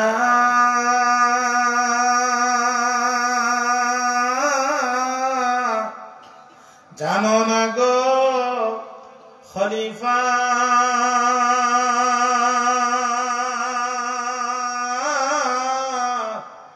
আমি মে কোরআনের হাফিজা। মন খারাপ করো না, রাগান্বিত হয়েও না, ধমক দিও না রে ওমর। সব জায়গায় তোমার মেজাজের কাজ হবে না। তুমি যে কোরআন দিয়ে গোটা পৃথিবী পরিচালনা করো, ও কোরআনের প্রতিটি আয়াত মেমোরি কার্ডের মতো আল্লাহ আমার হৃদয়ে সেভ করে দিয়েছে। আমি কোরআন থেকে তোমার অপরাধের দলিল দিব। চিৎকার দিয়ে একবার বলা যাবে কি আল্লাহু আকবার। কোরআন চান। এখন যদি আমি আপনাদেরকে বলি ভাইরা একটু হাত তোলেন তো, একটু হাত তোলেন তো, কারা কারা কোরআন পড়তে পারে? তোলা, ভয় পাওয়ার দরকার নেই, বলছি না বলছি না। এমন হাত উঠবে যে দেখে আমাদের লজ্জা লাগবে। আর আজাদের কথা তো বাদ দিলাম, মাইক ধরে বিসমিল্লাহির রহমানির রহিম কথা বল না, হ্যাঁ, লাকুম দীনুকুম ওয়ালিয়া দীন, বুখারী মুসলিম। যদি সে রাজা কোরআন জানে, প্রজা কোরআন জানে না, এই দেশে ভালো কিছু আশা করা যায় না, ঠিক না? قال رسول الله صلى الله عليه وسلم خيركم من تعلم القرآن وعلمه। আল্লাহ নবী বলেন, তোমাদের মধ্যে সর্বোত্তম তারা নিজেরা কোরআন শেখে, অপরকে কোরআন শেখায় যারা। আমাদের দেশে কোনো কিছুর অভাব নাই, কোনো কিছুর অভাব নাই। সৌদি আরব থেকে খেজুর খেতে খেতে বাড়িতে আসছেন, বাংলাদেশে আটিটা ফেলাই দিয়েছেন, খেজুর গাছ হয়ে গেছে। ইন্ডিয়ায় গেছেন ঘুরতে, আসার সময় 2টা মালটা লেবু চারা নিয়ে আসছেন, চাঁপাইনবাবগঞ্জে এসে কিংবা নওগাঁয় এসে লাগাই দিচ্ছেন, মালটার বাগান। এই দেশে হচ্ছে না এমন কোন জিনিস নেই। 45 দিনে এদেশে আলু তৈরি, আলু হয়, মাটির তলে আলু রেখে দিচ্ছে, 45 দিনের মাথায় তুলে বিক্রি করে দিচ্ছে। ডেনমার্কে আলু হতে বলে প্রায় 9 মাস সময়। এই দেশের মধ্যে এত রহমতপূর্ণ দেশ পৃথিবীর কোথাও নাই। কিন্তু এই দেশে একটি জিনিসের অভাব, সেটা হচ্ছে আল্লাহর কোরআনের শিক্ষার অভাব। যার কারণে এই দেশের যত বড় বড় চোর সব বিসিএস ক্যাডার, সর্বোচ্চ শিক্ষিত মানুষেরা এই দেশের সবচেয়ে বড় চোর। কথা বলেন না কেন? টাকা ছাড়া ফাইলে সই করে না। একটা কলম হারিয়ে গেলে থানায় জিডি করতে গেলে টাকা ছাড়া জিডি হয় না। কথা কেন বলেন না? আরো 7-8 বছর আগে ঢাকা ধানমন্ডি বাসা ছিল আমার, কাগজপত্র হারিয়ে গেছে। জিডি করতে গেলাম, দারোগা আমার সেই বড় দাঁড়িয়ে বসে আছে, শেষ পর্যন্ত 200 টাকা নিয়েই চাইল। সারা দেশের 6 মাসের প্রধান বক্তার যদি এই অবস্থা হয়, এই শ্রোতার অবস্থা কি? কোন কিছুর অভাব নাই। এই দেশে শুধু একটি মাত্র জিনিসের অভাব, সেটা হচ্ছে কোরআনের শিক্ষার অভাব। 1000 বছর পূর্বে হেরা গুহায় কোরআন নাযিল হলো। পৃথিবীর এই ফার্স্ট ইউনিভার্সিটি, প্রথম বিশ্ববিদ্যালয়, শিক্ষক ছিলেন নবী মুহাম্মদ রাসূলুল্লাহ। রাসূলুল্লাহ নিজে বলেছেন, আমি বইস্তু মুআল্লিমা, আমি এসেছি শিক্ষক হিসাবে। জোরে বলুন সুবহানাল্লাহ। আর এই শিক্ষা প্রতিষ্ঠানের সিলেবাস ছিল আল্লাহর কোরআন। ছাত্র ছিল হযরত আবু বকর, ছাত্র ছিল হযরত ওমর। কোরআন কেমন ছাত্র তৈরি করেছিল? আমিরুল মুমিনিন হযরত আবু বকর রাসূলের ওফাতের পরে তিনি মুসলমানদের সর্বোচ্চ চেয়ারে বসে আছেন। খেয়াল করেন আমার দিকে, দুপুরে খাওয়ার সময় উনি বাড়িতে গেলেন, স্ত্রী দস্তরখানায় খাবার সাজিয়ে রেখেছে। হযরত আবু বকর বললেন, বিবি, আমি তো এত টাকা ভাতা পাই না, যে টাকা ভাতা আমি পাই তা দিয়ে আমার দস্তরখানায় তো এই জাতের খাবার থাকার কথা না। খাবার কোথায় পেয়েছ? বিবি বলছে, আপনি আমাকে যে বাজার খরচ দেন, ওখান থেকে 1 টাকা 2 টাকা করে আমি আলাদা করে সেভ করে রেখেছি, বেশ একদিন একটু ভালো খাওয়ার ব্যবস্থা করেছি। হযরত আবু বকর খুব রাগ করলেন, মুয়াজ্জিনকে বললেন, মসজিদে যাও, আজান দাও। মুয়াজ্জিন বলছে, রাগ একটু বেশি হয়েছে নাকি? এখন তো জোহরের সময় না, আসরের সময় না, কিসের আজান দিব? হযরত আবু বকর বলছে, আমি বলছি তুমি আজান দাও। মুয়াজ্জিন মসজিদে আজান দিলেন। সাহাবায়ে কেরাম মনে করলো অসময় আজান হয়, নিশ্চয়ই নবী সাহাবী আবু বকর পড়ে গেছে বড় বেকায়দায়। আজান শেষ হতে দেরি হলো, মসজিদে নববী ভরে যেতে দেরি হলো না। সুবহানাল্লাহ বললেন। হযরত আবু বকর দাঁড়ায় গেলেন। প্রিয় ভাইরা, আমি রাসূলের বাল্যকালের সাথী, রাসূলের সাথে খেলেছি, ঘুমিয়েছি, খেয়েছি। আমি রাসূলের যৌবনকালের সাথী। হিজরতের রাতে রাসূল কাউকে মনে রাখে নাই, আমি আবু বকরকে না নিয়ে নবী মক্কার মাটি ছাড়ে নাই। প্রিয় ভাইরা, সবকিছু ঠিক থাকলে রাসূল যে ঘুমিয়েছেন, ওর পাশে আমি ঘুমাবো। দুনিয়াতে এত সময় একসাথে থাকলাম, যুদ্ধের ময়দানে রাসূলের পাশ থেকে যুদ্ধ করলাম। আপনারা কি চান না জান্নাতের ভিতরে আমি আর রাসূল পাশাপাশি থাকি? সবাই বলছে হ্যাঁ চাই। বলছে তাহলে আমার বেতন ভাতা কমাও, আমার বেতন ভাতা কমাও। তোমরা যে টাকা বেতন দিচ্ছ, আমার স্ত্রীর সন্তানরা বিলাসিতা করার চিন্তা করছে, এই টাকার আমার দরকার নাই। আমার মুসলিম জাতি নাকে পথে প্রান্তরে পড়ে থাকবে, আর আমি আবু বকর ক্ষমতা পেয়ে উদরপূর্তি করে খাবো। এটা ইসলামের শিক্ষা নয়। কথা কম না? আবু বকর বলছে কমা, আর আমাদের নেতারা বলতে শুধু বাড়াও। ঠিক না? ঠিক না? আজ তো আমার পৃথিবীর প্রেসিডেন্ট, তার আমলে সবচাইতে বেশি রাষ্ট্রীয় কোরআনের পতাকা উড়েছে। বাসায় এসেছেন তিনি, ছোট্ট সন্তান কাঁদছে। ওই আর ইউক্রেন নেশন, হে আমার কলেজের টুকরা সন্তান, লিমাদা তাবকি, কেন তুমি কাঁদো? বলছে আব্বু উমজুরি লাইয়া, আমার দিকে তাকাও, আমার পোশাকের দিকে তাকাও। হযরত ওমর বলছে তুমি আমার দিকে তাকাও, তোমার জামা তো শুধু ছিঁড়া, আর আমার জামার ছিঁড়া জায়গায় তালি দিয়া তালিটাও ছিঁড়া। বলছে আব্বা বিষয়টা সেটা না। কি? আমি যখন কোরআন পড়তে যাই তখন আমার বন্ধুরা খুব দুষ্টু, এই ছিঁড়া জায়গার ভিতরে আঙ্গুল ঢুকায়, এই দেশের প্রেসিডেন্ট তোর বাপ, তোর জুব্বার কেন এই বাপ? কিন্তু আমি তো জানি আমার বাপ কি বাপ। আরবদের একটা খাসলাত আছে, বাবার নামে গালি দিলে বরদাস্ত করে না। কারণ কি জানেন? মুসলমানরা পরিচয় হয় বাবার নামে, মুসলমানরা পরিচয় হয় কার নামে? আন ওমর ইবনুল খাত্তাব। দেখেন, ওমর যিনি ইবনুল খাত্তাব, খাত্তাবের পুত্র ওমর, আবার তিনি ওমর। এটাকে আরবি গ্রামারে বাদল মুদ্দাল বলা হয়। কিন্তু এনেছেন কেন? বাবার নামে মুসলমানরা পরিচয় হয়, আর যাদের বাবার ঠিক নেই এরা মায়ের নামে পরিচয় হয়। কথা কি বুঝতে পেরেছেন? আমরা পরিচয় হবো কার নামে? জোরে বলেন। এখন কথায় কথা বলে জালে বাড়ে কি, বহু কথা মাথায় আসছে। আমি করবো কি? ইংল্যান্ডের ক্রাউন কোর্টে মামলা হলো, সন্তান তার মার কাছে জিজ্ঞাসা করছে আমার বাবা কে? মা বলতে পারেনি। ছেলে যে ইংল্যান্ডে মামলা করছে যে আমার বাবার নাম জানার অধিকার, এটা আমার মানবিক অধিকার। শেষ পর্যন্ত মামলা ক্রাউন কোর্টে পৌঁছালো। 9 মাস ধরে তদন্ত হলো। ওই মায়ের অতীত জীবনে যত বয়ফ্রেন্ড ছিল সব শুধু মনে করে আর লেখে, যে কটা বেঁচে ছিল সব কটার এক জায়গায় করে ডিএনএ টেস্ট করে 9 মাস পরে তারপরে বাপের নাম খুঁজে বের করেছে। এদের তৈরি করা আইন যদি আজকে আমাদের সুপ্রিম কোর্টে চলে, এর থেকে আমাদের মরে যাওয়া ভালো। কথা বোঝাতে কষ্ট হয়েছে আমার। এর থেকে আমাদের মরে যাওয়া ভালো।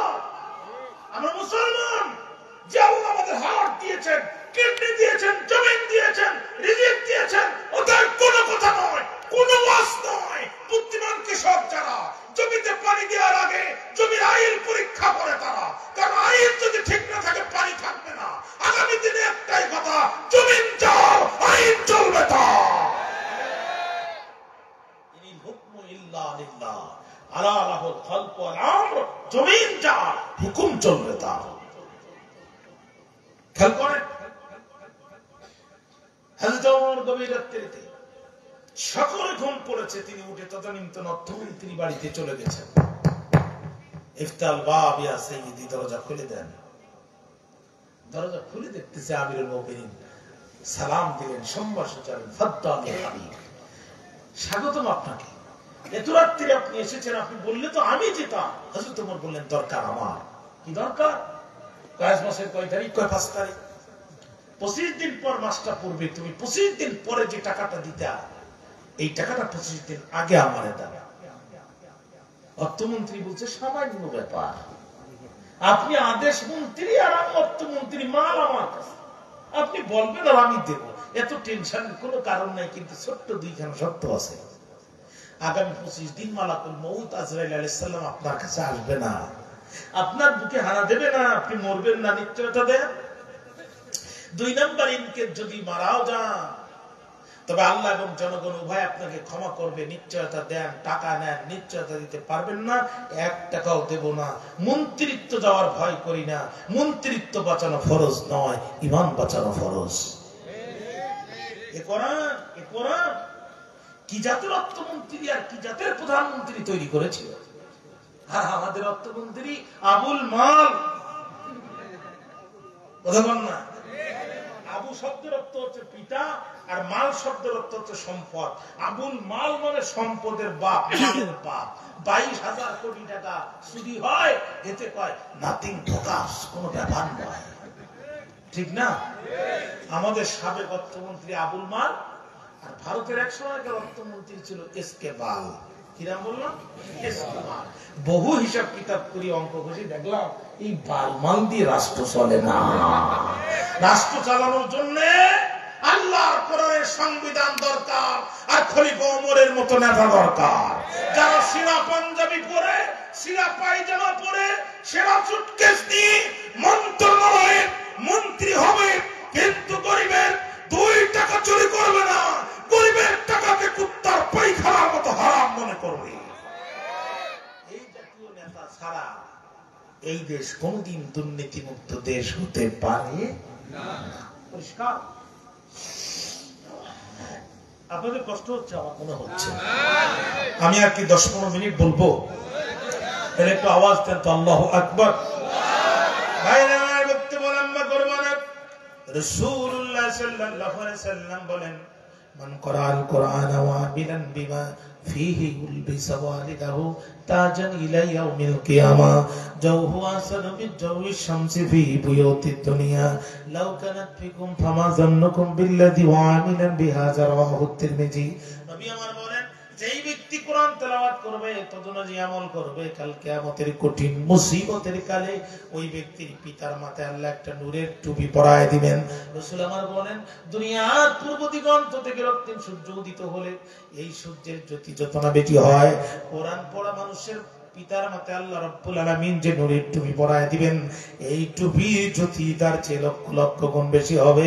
চিৎকার করে একবার বলা যাবে কি আল্লাহু আকবার। বাইরে আমার বক্তব্য লম্বা করবো না। মেয়েটা ডাক দিয়ে বলে, তুমি জানো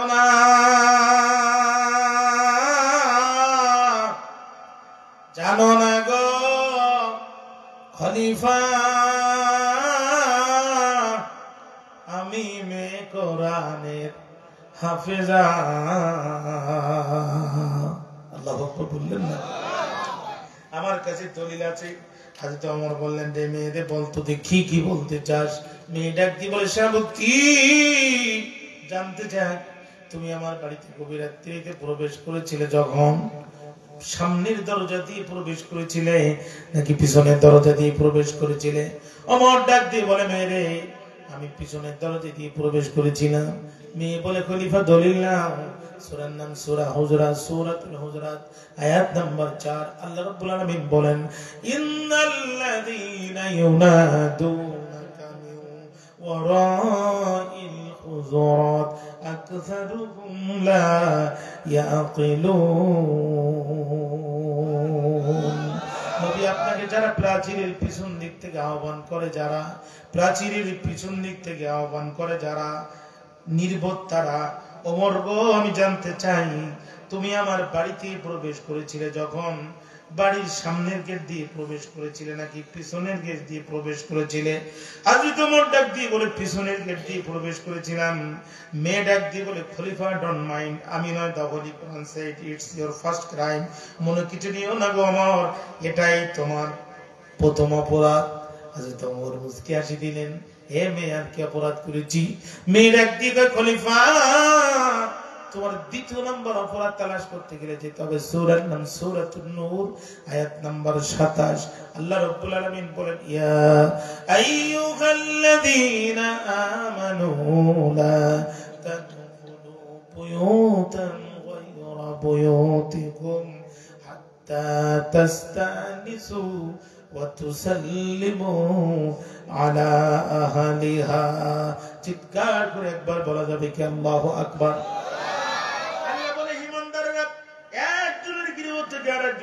প্রবেশ করবে না ততক্ষণ, অনুমতি প্রাপ্ত হবে না যতক্ষণ। বাইরে আমার বলেন তো দেখি, যুবকরা যখন ভাবিদের ঘরে প্রবেশ করে, যখন অনুমতি কি নেয় তখন? অথচ কারোর গৃহের ভিতরে প্রবেশ করার আদব হচ্ছে 2টা। 1 নাম্বার, আল্লাহ বলেন অনুমতি নেবে। ওমর গো, জানতে চাই, গভীরাত্রিতে আমার বাড়িতে আসলে যখন অনুমতিকে নিয়েছিলে তখন ওমর বলে না অনুমতি নেই নাই, ওই মনে কিছু নেই না, ইটস ইউর সেকেন্ড ক্রাইম, এটাই তোমার দ্বিতীয় অপরাধ। ওমর মুস্কি হাসে, রে মেয়ে আর কি বলতে চাস? কয় ওমর গো আরেকটি কথা আছে, শুধু অনুমতি নিলে হবে না। আল্লাহ বলছো তুসাল্লিমু আলা আহলিহা, ওই পরিবারকে সালাম দিতে হবে। ওমর গো মনে বড় জানতে ইচ্ছা করে তুমি আমার ঘরে প্রবেশ করার পূর্বে কি অনুমতি নিয়েছিলে? ওমর বলে না অনুমতি নেই নাই, সালামও দিই নাই। ওই সালাম যে দেও নাই এটা তোমার 3 নম্বর অপরাধ। আধুনিক যুগ, এখন মুসলমানরা মনে করে সালাম মনে হয় পুরাতন হয়ে গেছে, নতুন কিছু দরকার। কি দরকার? কয় গুড মর্নিং। কি দরকার? কয় টাটা। কি দরকার? কয় বাই বাই, যাই যাই, খাই খাই, নাই নাই। বলেন তো দেখি, গুড মর্নিং মানে শুভ সকাল, ভালো সকাল। একটু চিৎকার করে বলেন, সব সকাল কি ভালো হয়? প্রচন্ড ঝড়, কালবৈশাখী, সিডর, চাঁপাইনবাবগঞ্জের মেন রোডের বড় বড় আমগুলো, রাস্তার আম গাছগুলো রাস্তার উপরে পড়ে গেছে। দূরপাল্লার গাড়ি রংপুর, দিনাজপুর, কুড়িগ্রাম, ভরঙ্গামারী, নাগেশ্বরী, চিলমারি, রৌমারী, রাজীবপুর, ইন্টারসিটির গাড়িগুলো সব মেন রোডে দাঁড়ানো, হাজার হাজার গাড়ি মেন রোডে দাঁড়ানো। সকাল হয়ে গেছে। বলেন তো এই সকালটা গুড মর্নিং না ব্যাড মর্নিং? জোরে কোন? শিক্ষক গেছে, শিক্ষক যাবে স্কুলে অঙ্কের ক্লাস নিতে, বইয়ের সাথে নাস্তা নিয়ে গন্ডগোল, শার্ট পরছে, প্যান্ট পরছে, টাইও পরছে, প্যান্টের চেনটা টান দিতে মনে নাই। এই মর্নিংটা গুড মর্নিং না ব্যাড মর্নিং? তাহলে বোঝা গেল সব মর্নিং গুড হয় না, কোন কোন মর্নিং ব্যাড হয়। কিন্তু ইসলাম কত শাশ্বত, কত আধুনিক, কত চির আধুনিক। তুমি সুখে থাকো আর দুঃখে থাকো, রাস্তায় ঝড় থাকুক আর তুফান থাকুক, বউ তোমারে পিটা কিংবা তুমি বউরে পিটাও, সর্ব অবস্থায় আসসালামু আলাইকুম ওয়া রাহমাতুল্লাহ, তোমার উপরে আল্লাহর পক্ষ থেকে শান্তি, রহমত, বরকত বর্ষিত হোক। চিৎকার করে একবার বলেন না মারহাবা। ছেলের নাম রনি, বিশ্ববিদ্যালয়ে পড়তো, ছেলের নাম রানী।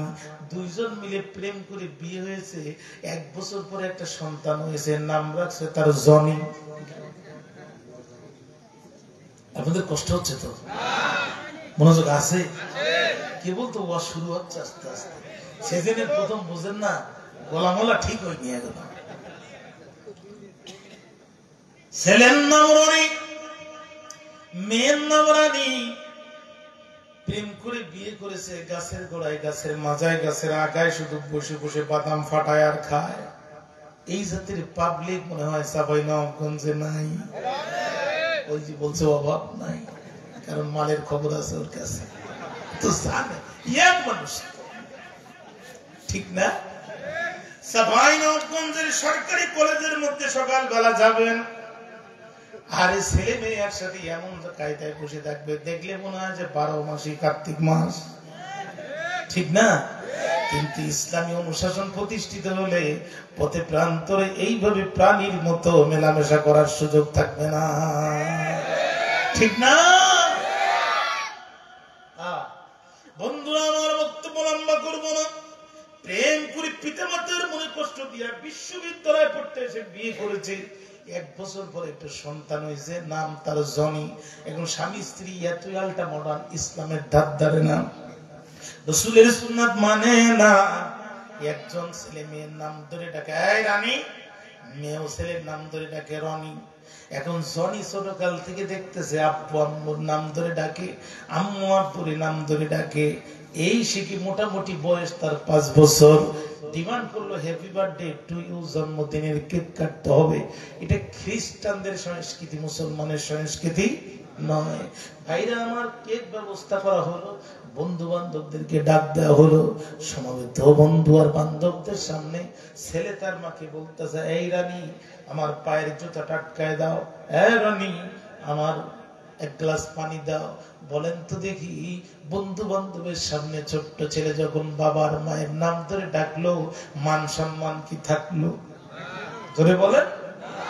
শীতের রাত, দুইজন চোখে পানি যারা যার, ঘুম ধরে না, বালিশে দুইজন উঠে বসছে, পা পর্যন্ত কম্বলের ভিতরে ঢুকায় দুইজন কান্দে। রানী বলে, রনি তোমার চোখে কেন পানি? রনি বলে, রানী এই বিয়াদবের যে ভাব, এ মনে হয় জীবনে আমারে বলবে না বাপ। এখন দুইজন মিলে সমাধান খুঁজে পায় না। শেষ পর্যন্ত রানী বলল, রানী রে, হোমিওপ্যাথিক থিওরি যেখান থেকে উৎপত্তি ওখানেই নিষ্পত্তি, যেখান থেকে উৎপত্তি ওখানেই নিষ্পত্তি। আসলে দোষ তো আমাদের, পিতামাতা পাঠাইছিল পড়তে, করলাম প্রেম, অবৈধভাবে মেলামেশা করে শেষ পর্যন্ত বিয়ে করলাম। ইসলামের ধারদারি নাই, নবীর সুন্নতের ধারদারি নাই। তুমি আমার নাম ধরে ডেকেছো, আমিও তোমার নাম ধরে ডেকেছি। আসলে আমরাই তো ভুল করেছি। সুতরাং চলো আমরা একটা কাজ করি, কাল থেকে তুমিও আমার নাম ধরে ডাকবা না, আমিও তোমার নাম ধরে ডাকবো না। তুমি আমার আব্বা বলবা, আর আমি তোমার আম্মু বলবো। কথা বুঝেন নাই? এখন বউরে প্রত্যেক দিন ৫,০০০ টাকা করে এক একটা শাড়ি আপনি দিতে পারবেন, পৃথিবীর কেউ আপনার মামলা করবে না। কিন্তু একটা বার যদি বউরে মা বলে ডাকেন, মুফতি সাহেবের কাছে পরের রাত্রে ঘুমাতে যাওয়ার আগে একটু যাওয়ার দরকার আছে না নাই? এই জন্য বেশি আধুনিক হবেন না, বেশি আধুনিকের পরিণাম ভালো না। সালামের বদলে বলবেন না টাটা, ফেরেশতারা কবরে গিরাবে বলবে, এ ফেরেশতারা জাহান্নামের হান্টার দিয়ে গিরার মালা ফাটা। কথা বল না কেন? কথা বল না কেন? মিশকাতুল মাসাবিতে আমরা কিতাবুল আদবের মধ্যে, মিশকাতুল মাসাবিতে আমরা হাদিস পড়েছি, রাসূল বলেছেন পরস্পর দুই ব্যক্তির মধ্যে যদি দেখা সাক্ষাৎ হয়, একজন আরেকজনের সাথে সালাম দেয়, মুসাফা করে, গল্প করে, বিদায়ের সময় আবার সালাম দেয়, মুসাফা করে যদি বিদায় নেয়, নবী বলেন যতক্ষণ দাঁড়িয়ে দাঁড়িয়ে কথা বললো অতক্ষণ উভয়ের নামের সগীরা গুনাহগুলো গাছের শুকনা পাতার মতো ঝরে ঝরে জমিনে পড়ে গেল। এজন্য সালাম, আমি বহুত মানুষকে জিজ্ঞাসা করেছি, চাচা মুরব্বীরা একটু ঘাটতারা হয় বেশি, আগের যুগের মুরব্বী তো, চাচা চাচি আমার সালাম দেন, এক বীর মুক্তিযোদ্ধা দাঁড়িয়ে আমার চেনো, মরে চেনো, বীর মুক্তিযোদ্ধা, মুই বলে সালাম দেবো মানে। আর আম্মা এসে বলছে, জীবনে বহুবার চেষ্টা করেছি, একটি বারের জন্য জীবনে শতবার চেষ্টা করার পর রাসূলকে আগে সালাম দিতে পারিনি। সুবহানাল্লাহ বললেন না? যতবার চেষ্টা করেছি দিনের নবী ততবার আগে সালাম দিয়েছে। কষ্ট হচ্ছে আপনাদের? জোরে বলেন। ওমর, তুমি আমার বাড়িতে প্রবেশের সময় কি সালাম দিয়েছিলে? আমিরুল মুমিনিন, খলিফাতুল মুসলিমিন হযরত ওমর বলেন সালাম দেয়নি। কই ইটস ইওর থার্ড ক্রাইম, ৩ নম্বর অপরাধ। ওমর মুস্কি মুস্কি হাসে আর বলে, মেয়ে তোমার কি দলিল দেওয়ার আর কিছু আছে? কয় না। কয় শেষ? কয় শেষ। এতক্ষণ তোমার দলিল শুনেছি, এবার তুমি আমার দলিল নাম সূরাতুল হজ। দেখেন, রাজাও কোরআন থেকে দলিল দেয়, প্রজাও কোরআন থেকে দলিল দেয়। জোরে করুন আল্লাহু আকবার। ওমর কয়, মেয়েরে ওস্তাদের মার শেষ রাত্রে, ওস্তাদের মার তুমি এতক্ষণ পর্যন্ত বহুত কষ্ট দিয়েছো, কোরআন থেকে দলিল দিয়েছো আমি শুনেছি, এখন আমি দলিল দেব, তুমি সোমবার দরজা খুলে দিবা। সূরার নাম সূরাতুল হজ, আয়াত নাম্বার ৪১। আল্লাহ বলেন, আল্লাযীনা ইম্মাক্কান্নাহুম ফিল আরদি আকামুস সালাহ। আল্লাহু আকবার বলেন। আল্লাহ কয়, মুসলিম রাষ্ট্রের রাষ্ট্রপতি যারা হবে, সরকার প্রধান যারা হবে, মুসলিম রাষ্ট্রের সরকার প্রধানদের মৌলিক দায়িত্ব ৪টা। জোরে বলেন কয়টা? একটু জোর হলো না? আর একটু জোরে কর না। কি কালাই রুটি খাচ্ছেন না নাকি?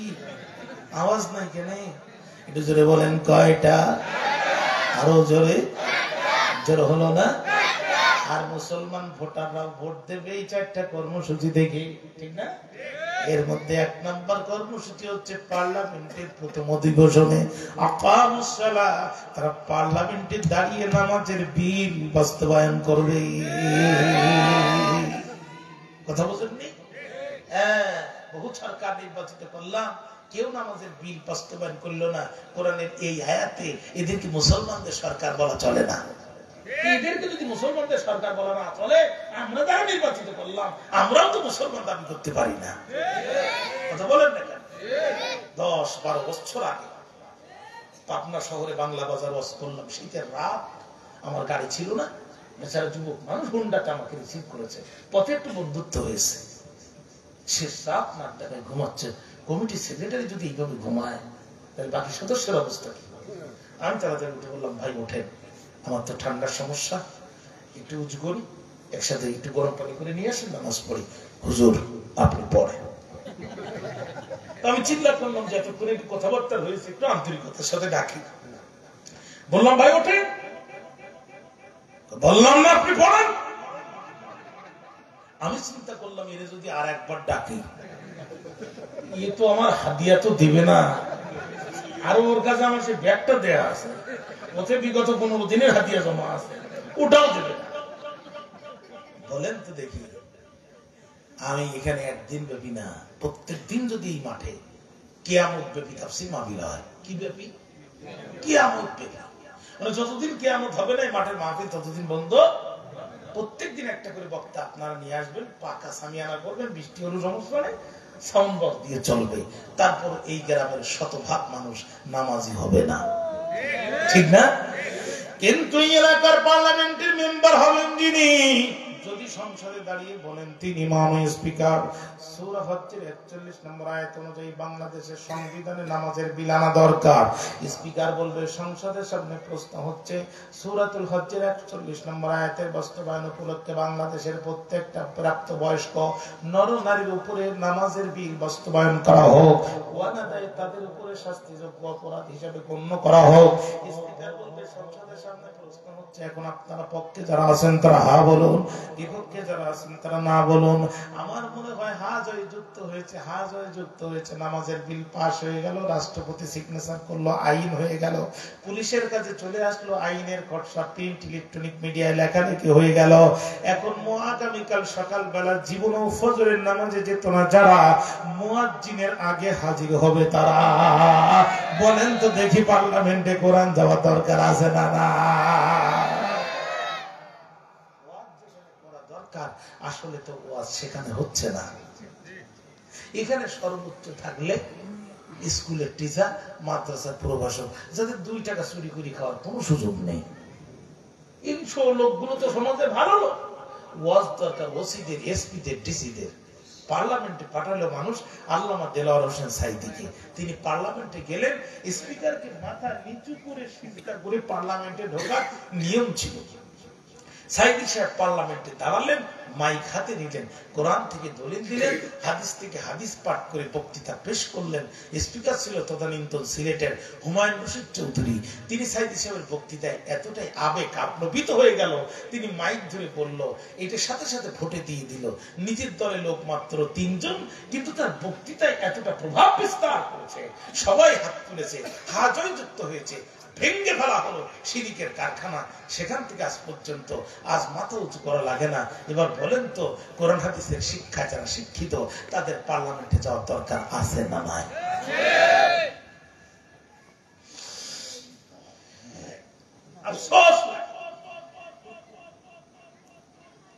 তাহলে মুসলিম সরকার প্রধানের মৌলিক দায়িত্ব কয়টা?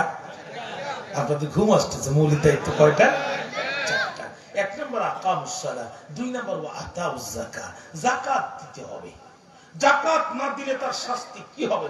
সরকারের কাছে সম্পদের হিসাব থাকবে, অটোমেটিক্যালি ব্যাংক চিঠি দিবে, ব্যাংক থেকে যাকাতের টাকা কেটে নেওয়া হবে।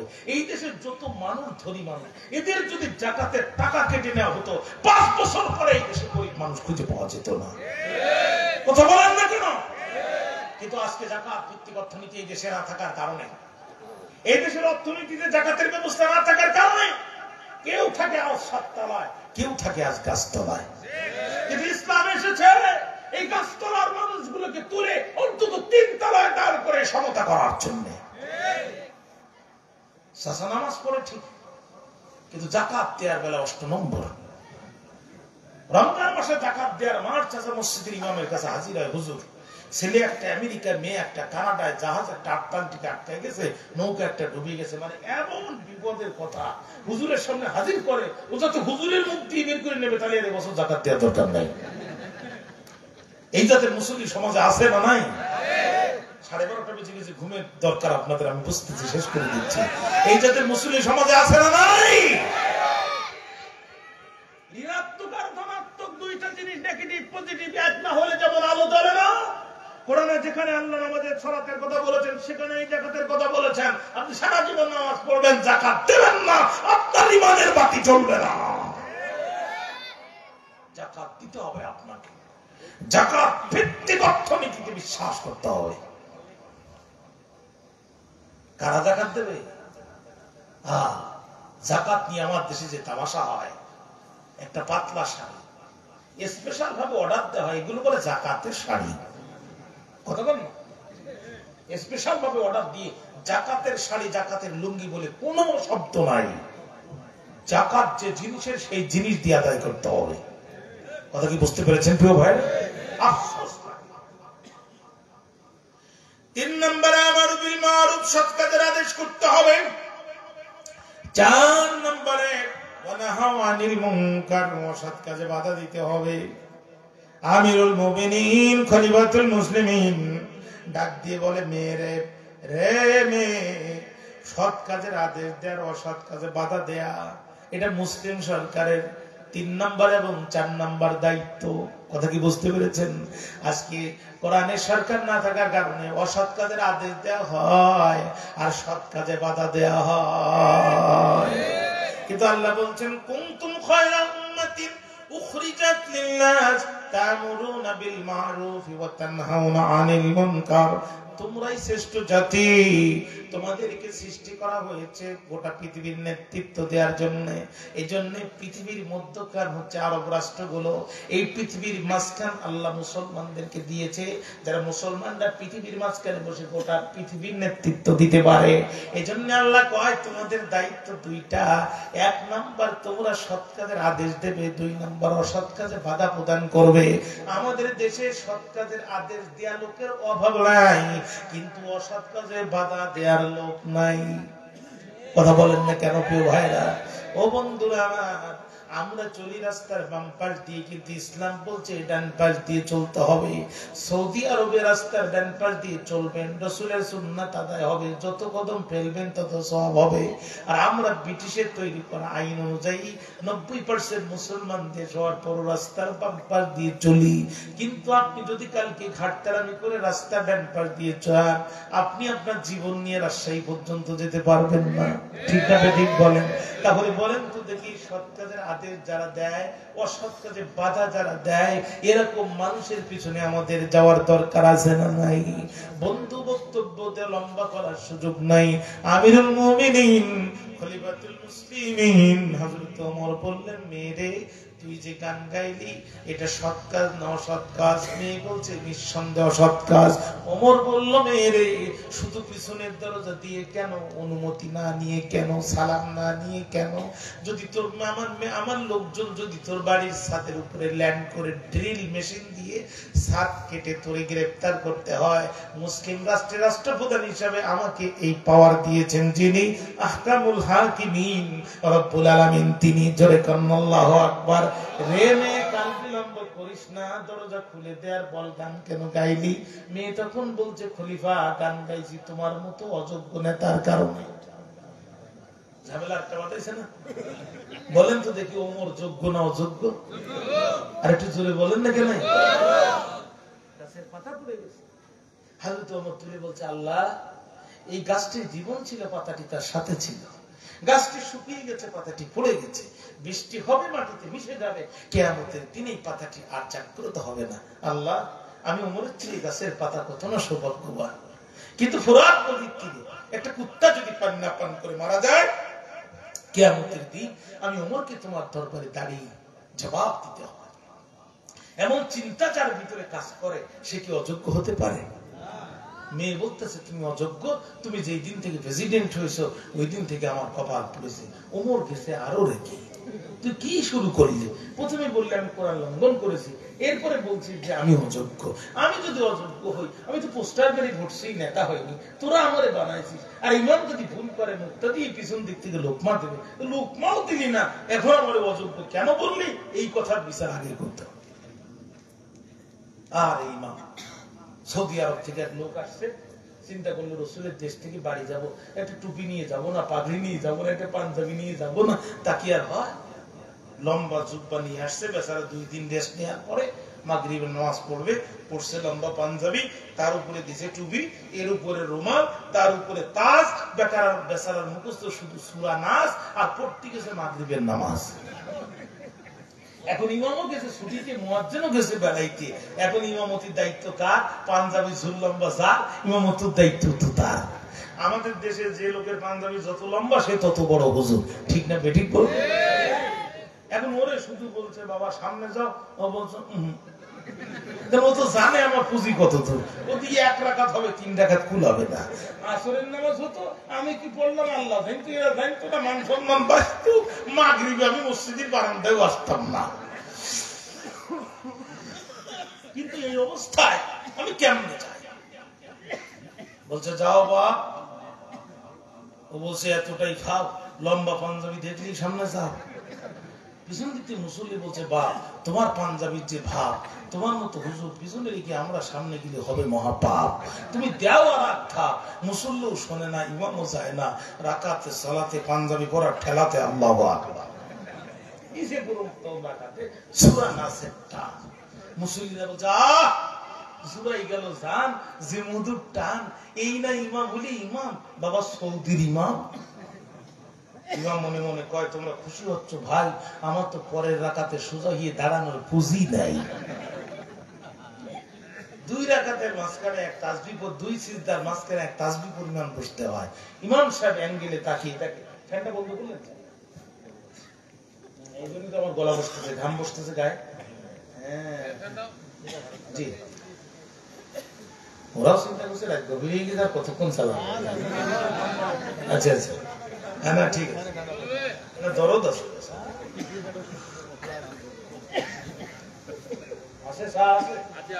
আর একটু দেন হয়ে গেছে, আপনাদের কষ্ট হচ্ছে বুঝতেছি, আওয়াজ দেন আল্লাহু আকবার।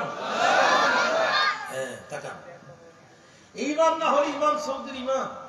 ইমাম মনে মনে কয় তোমরা খুশি হচ্ছ ভাই, আমার তো পরের রাকাতে সোজা গিয়ে দাঁড়ানো পুঁজি নাই। এখন 2 সিজদার মাঝখানে এক তাসবিহ পরিমাণ বসতে হয়। ইমাম সাহেব অ্যাঙ্গেলে তাকিয়ে দেখে রেলিং এর যে ফাঁকটা, কোন রকম বাইর হয়ে যাবে মাথাটা, যদিও শুয়ে যাবে পিঠটা, কিন্তু এই ছাড়া তো কোনো উপায় নাই, ঠিক না? দ্বিতীয় সিজদা ইমাম সাহেব পেলে পীরের মতো রেলিং ভেঙে পালায়ন করল। 20 মিনিট হয়ে গেল, সিজদা থেকে ওঠার নামে খোঁজ নাই।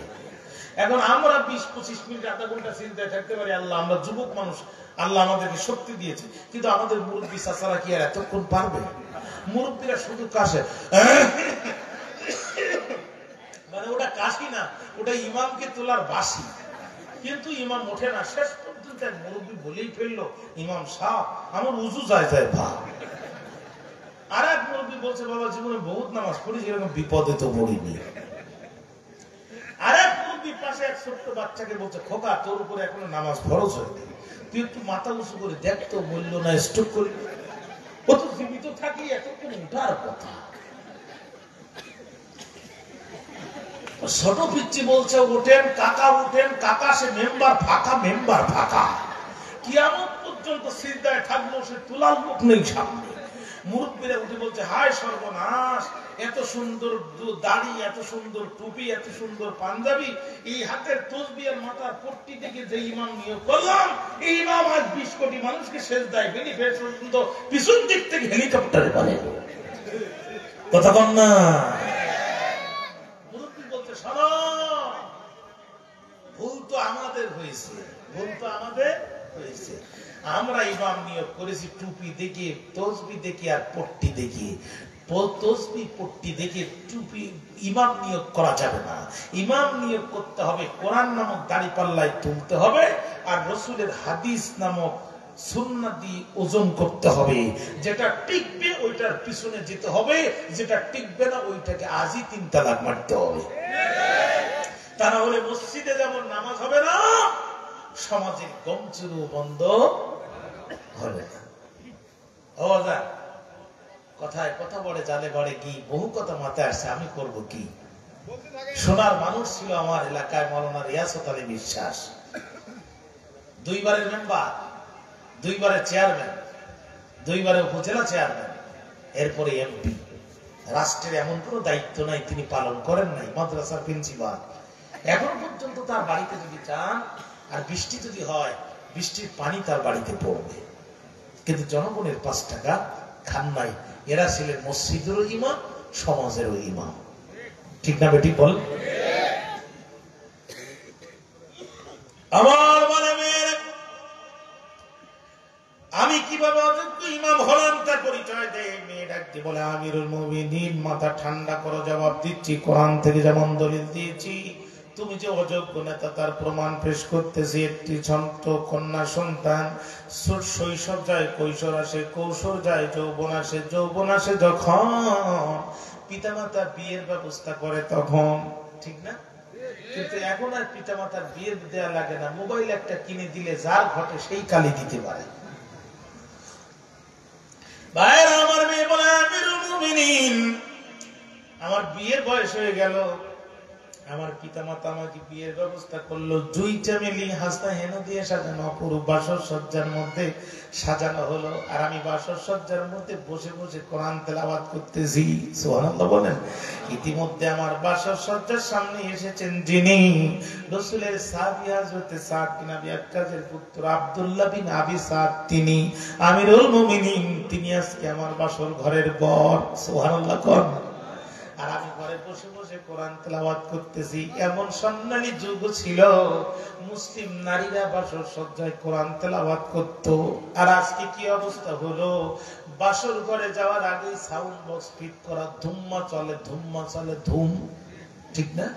আহারে কোথায় গেছে আমাদের চরিত্র। ভাইরা আমার, মেয়েটি বলে খলিফা, বাসর সজ্জা আমার তৈরি, আমি কোরআন তেলাওয়াত করতেছি। ইতিমধ্যে মাথায় পাগড়ি দিয়ে আমার বাসর সজ্জার সামনে যিনি আসলেন, আব্দুল্লাহ বিন আবি সাদ, আমার বাসর সজ্জায় এসে সালাম দিলেন। আমি কোরআন দেখে উত্তর দিয়ে দরজা খুলে দিলাম। আমার বাসর সজ্জায় প্রবেশ করার জন্য পাটা যখনই দিল, পিছন দিক থেকে কে যেন ডাক দিয়ে বলেন, না না না, হে আব্দুল্লাহ বিন আবি সাদ, আতিউল্লাহ ওয়া আতিউর রাসূল, আল্লাহর আনুগত্য করো, রাসূলের আনুগত্য করো, মুসলিম নেতার আনুগত্য করো। আল্লাহর পূর্বে আতিউ ব্যবহার হয়েছে, রাসূলের পূর্বে আতিউ ব্যবহার হয়েছে, কিন্তু উলিল আমর নেতার পূর্বে আতিউ ব্যবহার হয় নাই। কারণ আল্লাহর রাসূলের পূর্বে আতিউ ব্যবহার হওয়ার কারণে নিঃশর্ত আনুগত্য করা ফরজ। কোন রকম প্রশ্ন করব না, শুনবো আর মানবো, ঠিক না বেঠিক? কিন্তু যদি নেতার পূর্বে আত্মীয় শব্দ ব্যবহার হতো, তাহলে সব নেতার আনুগত্য করা ফরজ হয়ে যেত। আল্লাহ নেতার পূর্বে আত্মীয় শব্দটা ব্যবহার করেন নাই। নেতা দুই প্রকার, ইসলামের পক্ষের নেতা, ইসলামের বিপক্ষের নেতা। আল্লাহ কেন আত্মীয় শব্দ ব্যবহার করলে সব নেতার আনুগত্য ফরজ হতো। যেই নেতা ইসলামের পথে ডাকবে, জান মাল দিয়ে আমরা তার পিছনে হাজির হব, আর যে ইসলামের বিপক্ষে ডাকবে, জুতা দিয়ে তারে টাটা দেখাবো। কথা কেন বলেন না ভাইরা আমার? বন্ধুরা আমার, বক্তব্য লম্বা করবো না, আমি এটি বললেন সেনাপতি কে যেন রাস্তা দিয়ে যায় আর কোরআন তেলাওয়াত করে আর বলে, ও নবী সাহাবী আব্দুল্লাহ বিন আবি সাদ বিন আবি ওয়াক্কাসের পুত্র আব্দুল্লাহ বিন আবি সাদ রে, দরজা খুলে দে রে, বাসর সজ্জায় যাস না, আমিরুল মুমিনিন খলিফাতুল মুসলিমিন তোরে আজকে যুদ্ধের ময়দানে সেনাপতি হিসাবে ঘোষণা করেছে। চিৎকার দিয়ে একবার কোন মারহাবা।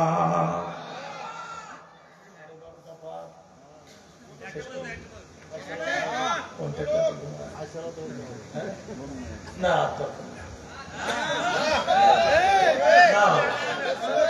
আমি তো আসছি অনেক আগে, আমারে কেন কষ্ট দিয়েছেন? আচ্ছা 10 মিনিটের ভিতরে শেষ করে দেব। আমরা সব পারি, আমরা শোনেন, বক্তা দাওয়াত দিছে, দিয়ে খাওয়াইছে, রাত্রি ওয়াজও করাইছে, ঘুম পড়াইছে, সকালবেলা চাপাই থেকে নিয়ে রাজশাহী ট্রেনে বসায়, ট্রেনের হুইসেল দিয়ে দিয়েছে, ছেড়েও দিছে। জানলার কাছে দিয়ে বলছে, হুজুর একটু সূরা ইউসুফের ওয়াজটা শোনার খুব দরকার ছিল। তো হুজুর ট্রেন ছেড়ে দিতে আর কি ওয়াজ করবে? কয় বাবা, আল্লাহর এক নবী ছিল, তার এক ছেলে ছিল, মাঝখানে হারাই গেল, পরে আবার খুঁজে পেল। 3 লাইনে একবারে 111 আয়াতের ওয়াজ শেষ। কথা কি বুঝতে পেরেছেন? হ্যাঁ, এখন খুব সংক্ষেপ করতেছে, একটু তাকান, 10 মিনিটে শেষ করে দেবো ইনশাআল্লাহ। একটা বার বলেন তো আল্লাহু আকবার, আর জোরে বলেন আল্লাহু আকবার। ভাইরা আমার, মেয়েটি বলে, সেনাপতি আমিরুল মুমিনিন কান খাড়া করে শোনো, আমি বাসর সজ্জায় বসে আছি, আমার স্বামী কোরআনের আয়াতের তেলাওয়াত শোনার সাথে সাথে থমকে গেল। পিছন দিক থেকে কে যেন বলল, আব্দুল্লাহ বিন আবি যার, যুদ্ধের ময়দানে ওমরে ফারুক তোমার সেনাপতির দায়িত্ব দিয়েছে। সেনাপতি যদি থাকে বাসর ঘরে যুদ্ধ চলবে কেমন করে? এই কথা যখন বলল, স্বামী আমার দাঁড়ায় গেল। স্বামী আমার দাঁড়ায় যাওয়ার সাথে সাথে মনটা আমার খারাপ হয়ে গেল, কলিজায় টান লাগলো। আহারে, স্বামী বুঝি আর বাসর ঘরে ঢুকবে না। আমি দুটো হাত বাড়িয়ে থাকি, স্বাগতম জানালাম। প্যানের স্বামী আমার একবার আসেন। আমার স্বামী কোরআন দিয়ে জবাব দিল, আতিউল্লাহ ওয়া আতিউর রাসূল ওয়া উলিল আমরি মিনকুম। না রে বিবি, এখন আর তোমার ডাকে সাড়া দেওয়া যাবে না। অদ্য পৃথিবীর বাচ্চা আর নবীজি সাহাবী হযরত ওমর আমার যুদ্ধের ময়দানের সেনাপতির দায়িত্ব দিয়েছে রে বিবি। আমি বললাম, স্বামী এভাবে বাসর সজ্জা আমাকে ফেলে যাবেন না। যুদ্ধের ময়দান থেকে আপনাকে বিরত রাখবো না, শুধু একটিবার আসেন, আমি আপনার চেহারাটা একটু দেখবো, চোখ দিয়ে তাকাবো, চোখের ক্যামেরায় ছবি তুলবো, আর মনের মেমোরি কার্ডে সেভ করে রাখবো। কিয়ামতের দিন যাতে আমার গর্বিত স্বামীকে আমি খুঁজে নিতে পারি।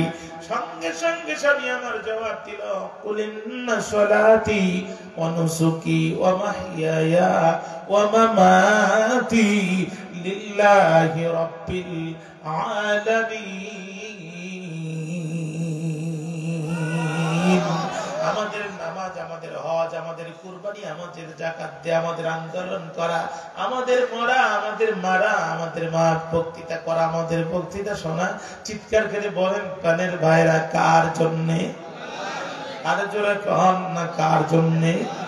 ও প্রাণের বিবি, যে আল্লাহর জন্য যুদ্ধের ময়দানে কারণে তোরা আমার বাসর সজ্জা হলো না রে বিবি, চেহারা দেখা লাগবে না, শুধু কথা দিয়ে গেলাম। চরিত্র যদি ঠিক রেখে ইন্তেকাল করতে পারো, কিয়ামতের দিন আল্লাহ তোমারে আমারে নিজে হাতেই বাসরে পরিচয় করে দিবে। স্বামী আমার চলে গেল।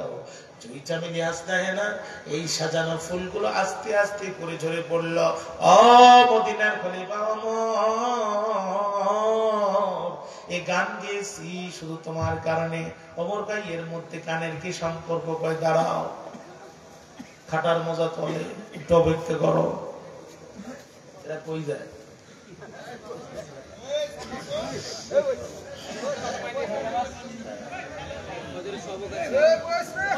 না, ফজরের সবক আছে, ওরা যাক, ওরা চিন্তায় আছে। হ্যাঁ, শেষ করে আল্লাহুম্মা সাল্লি আলা মুহাম্মাদ। মনোযোগ আছে? আছে না? আমার সাথে আওয়াজ দেন তো, আল্লাহু আকবার। আপনারা তো শুধু মাহফিলে আমাদের সাথে থাকেন, অন্য সময় তো আমাদের কথা মনে পড়ে না, ঠিক না? হ্যাঁ, আমাদের একসময় চুয়াডাঙ্গার এমপি ছিল মাওলানা হাবিবুর রহমান। হাবিবুর রহমান বুলবুল এদিকে করতে আসতো না, তুখোড় বক্তা ছিলেন। আমি তার জীবনে যখন দাখিল ক্লাসে পড়ি তখন তার বক্তৃতা একদিন শুনেছি। আমার হৃদয়ে বক্তৃতার ভাষা মনে নেই, কিন্তু তার যে অ্যাটিটিউড, তার ধরন আমার মনে আছে। আমার মনে হতো মাওলানা হাবিবুর রহমানের বক্তৃতা শুনতে মনে চলন্ত ট্রেনও থেমে যাবে। এত সুন্দর বক্তৃতা করতে পারতেন, এত যুক্তি জানতেন। 3 মিনিটে একবারে রান্নাঘর থেকে পার্লামেন্ট পর্যন্ত বুঝিয়ে দিতে পারতেন। মাওলানা হাবিবুর রহমান, উনি স্বাধীনতার পরে গ্রেপ্তার হয়ে গেল, কিন্তু চুয়াডাঙ্গার এত জনপ্রিয় খতিব ছিলেন। চুয়াডাঙ্গার মানুষ রাজপথে মিছিল করল যে হাবিবুর রহমান ছাড়া ঈদের নামাজ পড়িতে যে ইমাম আনবে, নামাজও শেষ, ওর জীবনও শেষ। 5 লক্ষ টাকা দিলে কোনো মোল্লা যাবে? শেষ পর্যন্ত সরকার বাধ্য হয়ে আন্দোলনের মুখে প্যারোলে মুক্তি দিয়া তারে নামাজ পড়ে আবার ভিতরে ঢুকায় যাবে। খুব ভালোবেসে মানুষ তাকে 90-এর দশকে পার্লামেন্টের এমপি বানালো। মাওলানা হাবিবুর রহমান পার্লামেন্টে দাঁড়িয়ে বক্তৃতা করতেছে আল্লাহর জমিনে আল্লাহর আইন কেন দরকার, এই টপিকের উপর। স্পিকার বলতেছে, আপনার সময় 10 মিনিট। বলছে, মাননীয় স্পিকার, আমি আল্লাহর আইনের উপরে কথা বললে একটু সময় দেন। বলছে, না, 10 মিনিটে শেষ করেন। মাওলানা হাবিবুর রহমান কোরআন থেকে দলিল টানলেন, হাদিস থেকে হাদিস টানলেন, কোরআন থেকে দলিল টানলেন, হাদিস থেকে হাদিস টানলেন। খোদার বক্তৃতা বাংলা ভাষা সাবলীলার প্রাণজাল উপস্থাপনা যখন শুরু করেছে, কিসের 10 মিনিট, এক পর্যায়ে নিজেই নিজের ঘড়ির দিকে তাকিয়ে দেখে 20 মিনিট পার হয়ে গেছে। স্পিকারের কোনো খবর নাই। 30 মিনিট ওভার স্পিকার কথা বলে না, শেষ পর্যন্ত নিজেই বলছে মাননীয় স্পিকার আমার সময় কত? স্পিকার বলছে 10 মিনিটই শেষ করেন। তখন বলছে speaker please look at your watch. সম্মানিত স্পিকার আপনি আপনার ঘড়ির দিকে দেখান, 10 minute has gone before 20 minute, 20 minute আগে 10 মিনিট পার হয়ে গেছে। স্পিকার বলছে মাননীয় সংসদ সদস্য আর একটু বলেন, আর একটু বলেন।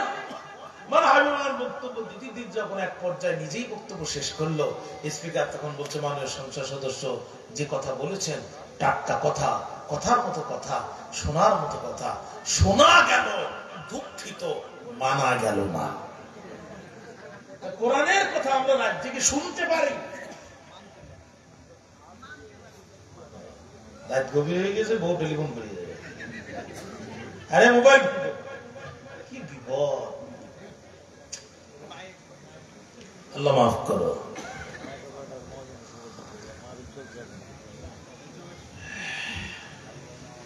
আল্লাহর কোরআনের কথা আমরা শুনতে পারি, মানতে পারি না। যতদিন মানতে পারবো না ততদিন আমাদের ভাগ্যের কোনো পরিবর্তন হবে না। শুধু পরিবর্তন হবে নামের সাইনবোর্ড, আমাদের ভাগ্যের দরজা খুলবে না। এই কথাটা আমরা যত তাড়াতাড়ি বুঝবো আমাদের তাকদীর তত সুপ্রসন্ন হবে, ঠিক না? আমার স্বামী বছর সজ্জায় চলে গেল, জুই চাবিনি হাসনা হেনা দিয়ে সাজানো বাসন আমার ক্ষণে ক্ষণে কান্দে, নববধূর চোখের পানিতে ভেঙে গেল। ও মদিনার গলি বসানো স্বামী আমার যুদ্ধের ময়দানে গেল, আর আমার বাসরের ফুলগুলো খসে খসে পড়লো। দিন রাত চোখের পানিতে কেঁদে কেটে আমার দিন যায়।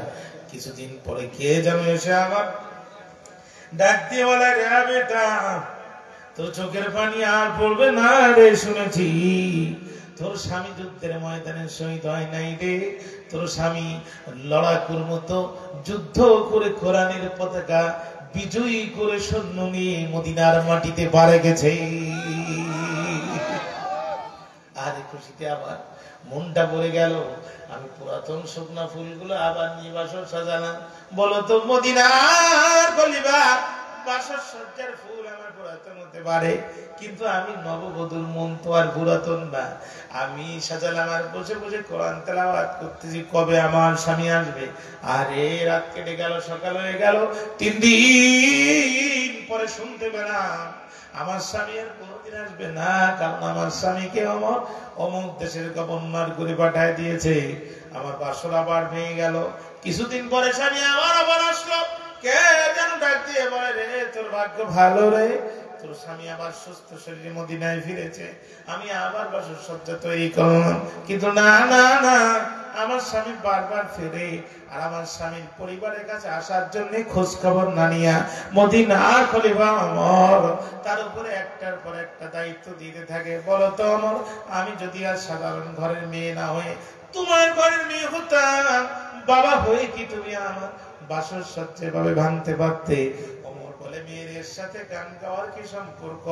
মেয়ে বলে, সেনাপতি স্বামীর কথা চিন্তা করতে করতে ঘুমিয়েছি, মনের অজান্তে ঘুমের মধ্যে কখন গান গেয়েছি আমি নিজেও টের পাই নাই।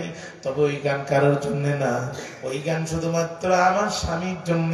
স্বামীকে যদি তুমি ছুটি দিয়ে পাঠাইতে, ওই গান কোনোদিন ঘুমের মধ্যে আসতো না, তুমিও শুনতে পেতে না। দেখবে সারাদিন যারা মুদি দোকানদারি করে, আলু পেঁয়াজ রসুন বিক্রি করে বাড়িতে এসে ঘুমায়, আর বউরে কয় পেঁয়াজ 25 টাকার 1 টাকা কমে বিক্রি করবো না, আছে না? বাসের কন্ট্রাক্টর যারা, এরা রাজশাহী থেকে সমানের রোদ নামায়, রাত্রিতে যে সন্তানের পিঠের উপরে জোরে চাপড় দিয়ে বলে চাপাই এসে গেছে তাড়াতাড়ি নামা। মানে সারাদিন যা চিন্তা করে ঘুমের মধ্যে খলিফার স্বামী চিন্তা করতে করতে আমি এতটাই নিমগ্ন, আমি ঘুমের মধ্যে গান গিয়ে ফেলেছি। আল্লাহর কসম, আমি কোরআনের হাফেজা। ও গান কোন পর পুরুষের জন্য গাই নাই, ও গান গিয়েছি আমার স্বামীর জন্য। দরজা খুলে দিলাম, গ্রেফতার করে নিয়ে যাও, আদালত দিয়ে দিয়েছে, বিচারের কাঠগড়ায় দাঁড় করাও। তবে তুমি দুনিয়ায় ক্ষমতা আছে, এই দুনিয়ায় তুমি আমার বিচার করতে পারবা। ওমর কান খাড়া করে শুনে নাও, কিয়ামতের দিন আমি আল্লাহর দরবারে তোমার বিরুদ্ধে মামলা দায়ের করব। স্যার এখন তুমি আমাদের গ্রেফতার করো, নিয়ে যাও, কিয়ামতের দিন আমি তোমার বিরুদ্ধে মামলা দায়ের করব। সাহাবীদের ঈমান এতটাই গভীর ছিল যে পরকালের কথা শুনলে তারা বেহুশ হয়ে পড়ে যেতেন। আর আমরা আরেকজনের সাথে মশানে যা পরকালে নিয়ে নিস, যা করার করিস, এত ঈমানদার আমরা। ঠিক না? ঠিক না? ওমর রাদিয়াল্লাহু তাআলা হযরত আবু বকর দুইজন মিলে রাসূলের কাছে গেছে, ইয়া রাসূলুল্লাহ আপনি একটা গোলাম কেনার অনুমতি দেন, আমাদের দুই ভাইয়ের পার্টনারশিপ একটা গোলাম কিনবো। রাসূল প্রথমে অনুমতি দিলেন না, কিন্তু পরে দুইজনের পিড়াপিড়িতে অনুমতি দিয়ে দিলেন। গোলাম নিয়ে আসার পরে রাত্রিতে থাকার চিন্তা হলো আবু বকর রাদিয়াল্লাহু তাআলার বাড়িতে। সকালবেলা ঘুম থেকে উঠে হযরত ওমর তার ছেলেকে পাঠালেন যে আবু বকর রাদিয়াল্লাহু তাআলার বাড়ি থেকে গোলামটিকে নিয়ে আসো, মনে হয় ওখানে কাজ করতেছে, এখানে খাবে। এখন ওখান থেকে এসে দেখে এখানে খাবার রেডি। খাবার খাইতে না খাইতে আবু বকর রাদিয়াল্লাহু তাআলা লোক পাঠালেন, মনে হয় ওখানে কাজ করতেছে, তার খাওয়ার দরকার। এখানে এসে দেখে আবার খাবার। এখন একজন সাহাবী ছেড়ে দেয়, আরেকজনের বাড়িতে খায়, আরেকজনের খাওয়ার শেষ মতো ডেকে নিয়ে এসে ইনি খাওয়ায়।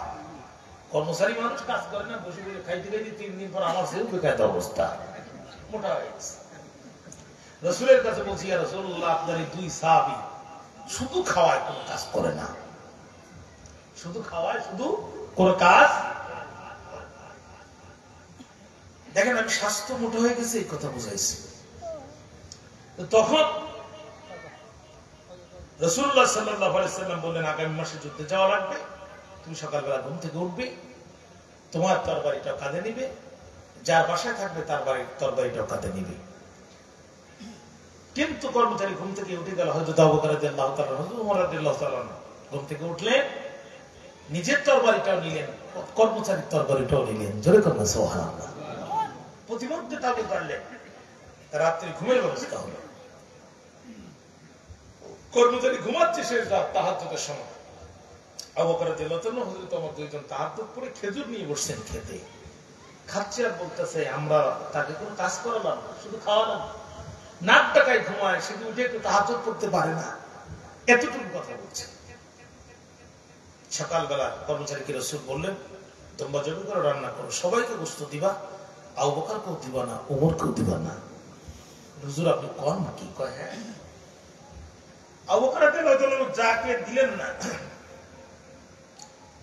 ওমর রাদিয়াল্লাহু তাআলা তাকাই দেখলেন ওমরকে নিয়ে না দিয়ে যখন সামনে যাচ্ছে, আবু বকর ছাড়ালো, ওমরকে ছাড়ালো। ওমর হাত ধরে বলছে কি ব্যাপার, বড় নেতারও দিলি না, আমারও দিলি না। রাসূলের নিষেধ আছে, কয় এখানে দাঁড়াবি, আমি রাসূলের কাছে যাচ্ছি, আমি আসবো তারপরে গোশত বন্টন করবি। নবীজির কাছে যেয়ে বলছি ইয়া রাসূলুল্লাহ আমাদের গোশত দিল না। কই তোমরা তো গোশত খেয়েছো। কখন? গতকাল শেষ রাতে তাহাজ্জুদের সময়। না ইয়া রাসূলুল্লাহ আমরা গোশত খাইনি, আমরা খেজুর খেয়েছি। রাসূল বললেন না তোমরা গোশত খেয়েছো। ইয়া রাসূলুল্লাহ আপনার সামনে মিথ্যা বলার চিন্তাও কোনোদিন আসে না, আমরা গোশত খাইনি, খেজুর খেয়েছি। রাসূলুল্লাহ বুকে হাত দিলেন, টাটকা গোশত বেরিয়ে গেল। হযরত ওমর চোখে পানি পড়ছে, কাঁপছে, ইয়া রাসূলুল্লাহ আমরা তো খেজুর খেয়েছিলাম। রাসূল বলছে জানো না গীবত করা মরা ভাইয়ের গোশত খাওয়া সমান। ইয়া রাসূলুল্লাহ কি করব? আল্লাহ ক্ষমা করবে না যদি সে ক্ষমা না করে। আমার এসে বলে কর্মচারী একটা দাবি, সেটা হলো ক্ষমা করে দাও। কর্মচারী বলে ওমর রে ক্ষমাও করতে পারি, আমার দুইটা শর্ত আছে। তুই বলিস কি? তুই কোনো কাজ করালাম না, খাওয়ালাম, এখন একটু ক্ষমা করবি, তাও অসত্য। নবীজির কাছে বলো, নবীজি যদি কাল কিয়ামতের কঠিন মুসিবতের কালে আমারে সুপারিশ করার সিদ্ধান্ত নেয়, তাহলে আমি তোমারে ক্ষমা করতে রাজি আছি। ও পাইছে যে চান্স একটা পেয়ে গেছি। নবীজির কাছে বলার পরে আল্লাহর নবী বলে ওমরে বলে দাও ইমানের উপরে যদি মরতে পারে, আমি নবী কথা দিলাম তার জন্য সুপারিশকারী হয়ে যাব। আল্লাহু আকবার। ওমর ডাক দিয়ে বলে মা কাল সকালে আমি মসজিদ মজলিসে শুরা মন্ত্রী পরিষদের মিটিং ডাকবো, সেনাবাহিনীরা পরিচিতা গোবর আনসার বিডিআর প্রশাসনিক কর্মকর্তা কর্মচারী যারা আছে তাদের ছুটির ব্যবস্থা করব। পরের দিন হযরত ওমর ফজরের নামাজের পরে মন্ত্রী পরিষদের মিটিং ডেকে যারা সৈনিক তাদের জন্য যে ঐতিহাসিক ছুটির তালিকা তৈরি করেছিলেন। পৃথিবী আজ বড় আধুনিক হয়েছে, কিন্তু হযরত ওমরের মতো এত আধুনিক ছুটির তালিকা সৈনিকদের জন্য পৃথিবী ইতিহাস পর্যন্ত আর কেউ তৈরি করতে পারে নাই। বসা হলো, সৈনিকদের ছুটির তালিকা প্রস্তুত করা হলো। ভাইরা আমার, সুতরাং আমরা যেখানেই যাই না কেন, ইসলাম যতদিন প্রতিষ্ঠিত না হবে আমাদের দুনিয়ার সুখ হবে না, পরকালের মুক্তির গ্যারান্টি হবে না। আসুন কোরআনের পতাকা তলে দুনিয়ার সুখ শান্তিকেও নিশ্চিত করুন, পরকালের মুক্তিকেও নিশ্চিত করুন। রাত প্রায় 1টা বাজতে যায়, আমি প্রায় 2 ঘন্টা আপনাদেরকে সময় দিয়েছি। আল্লাহ তাআলা কবুল করুক, যেরকম আমিন। কমিটির আর কোন কথা আছে ভাই? কি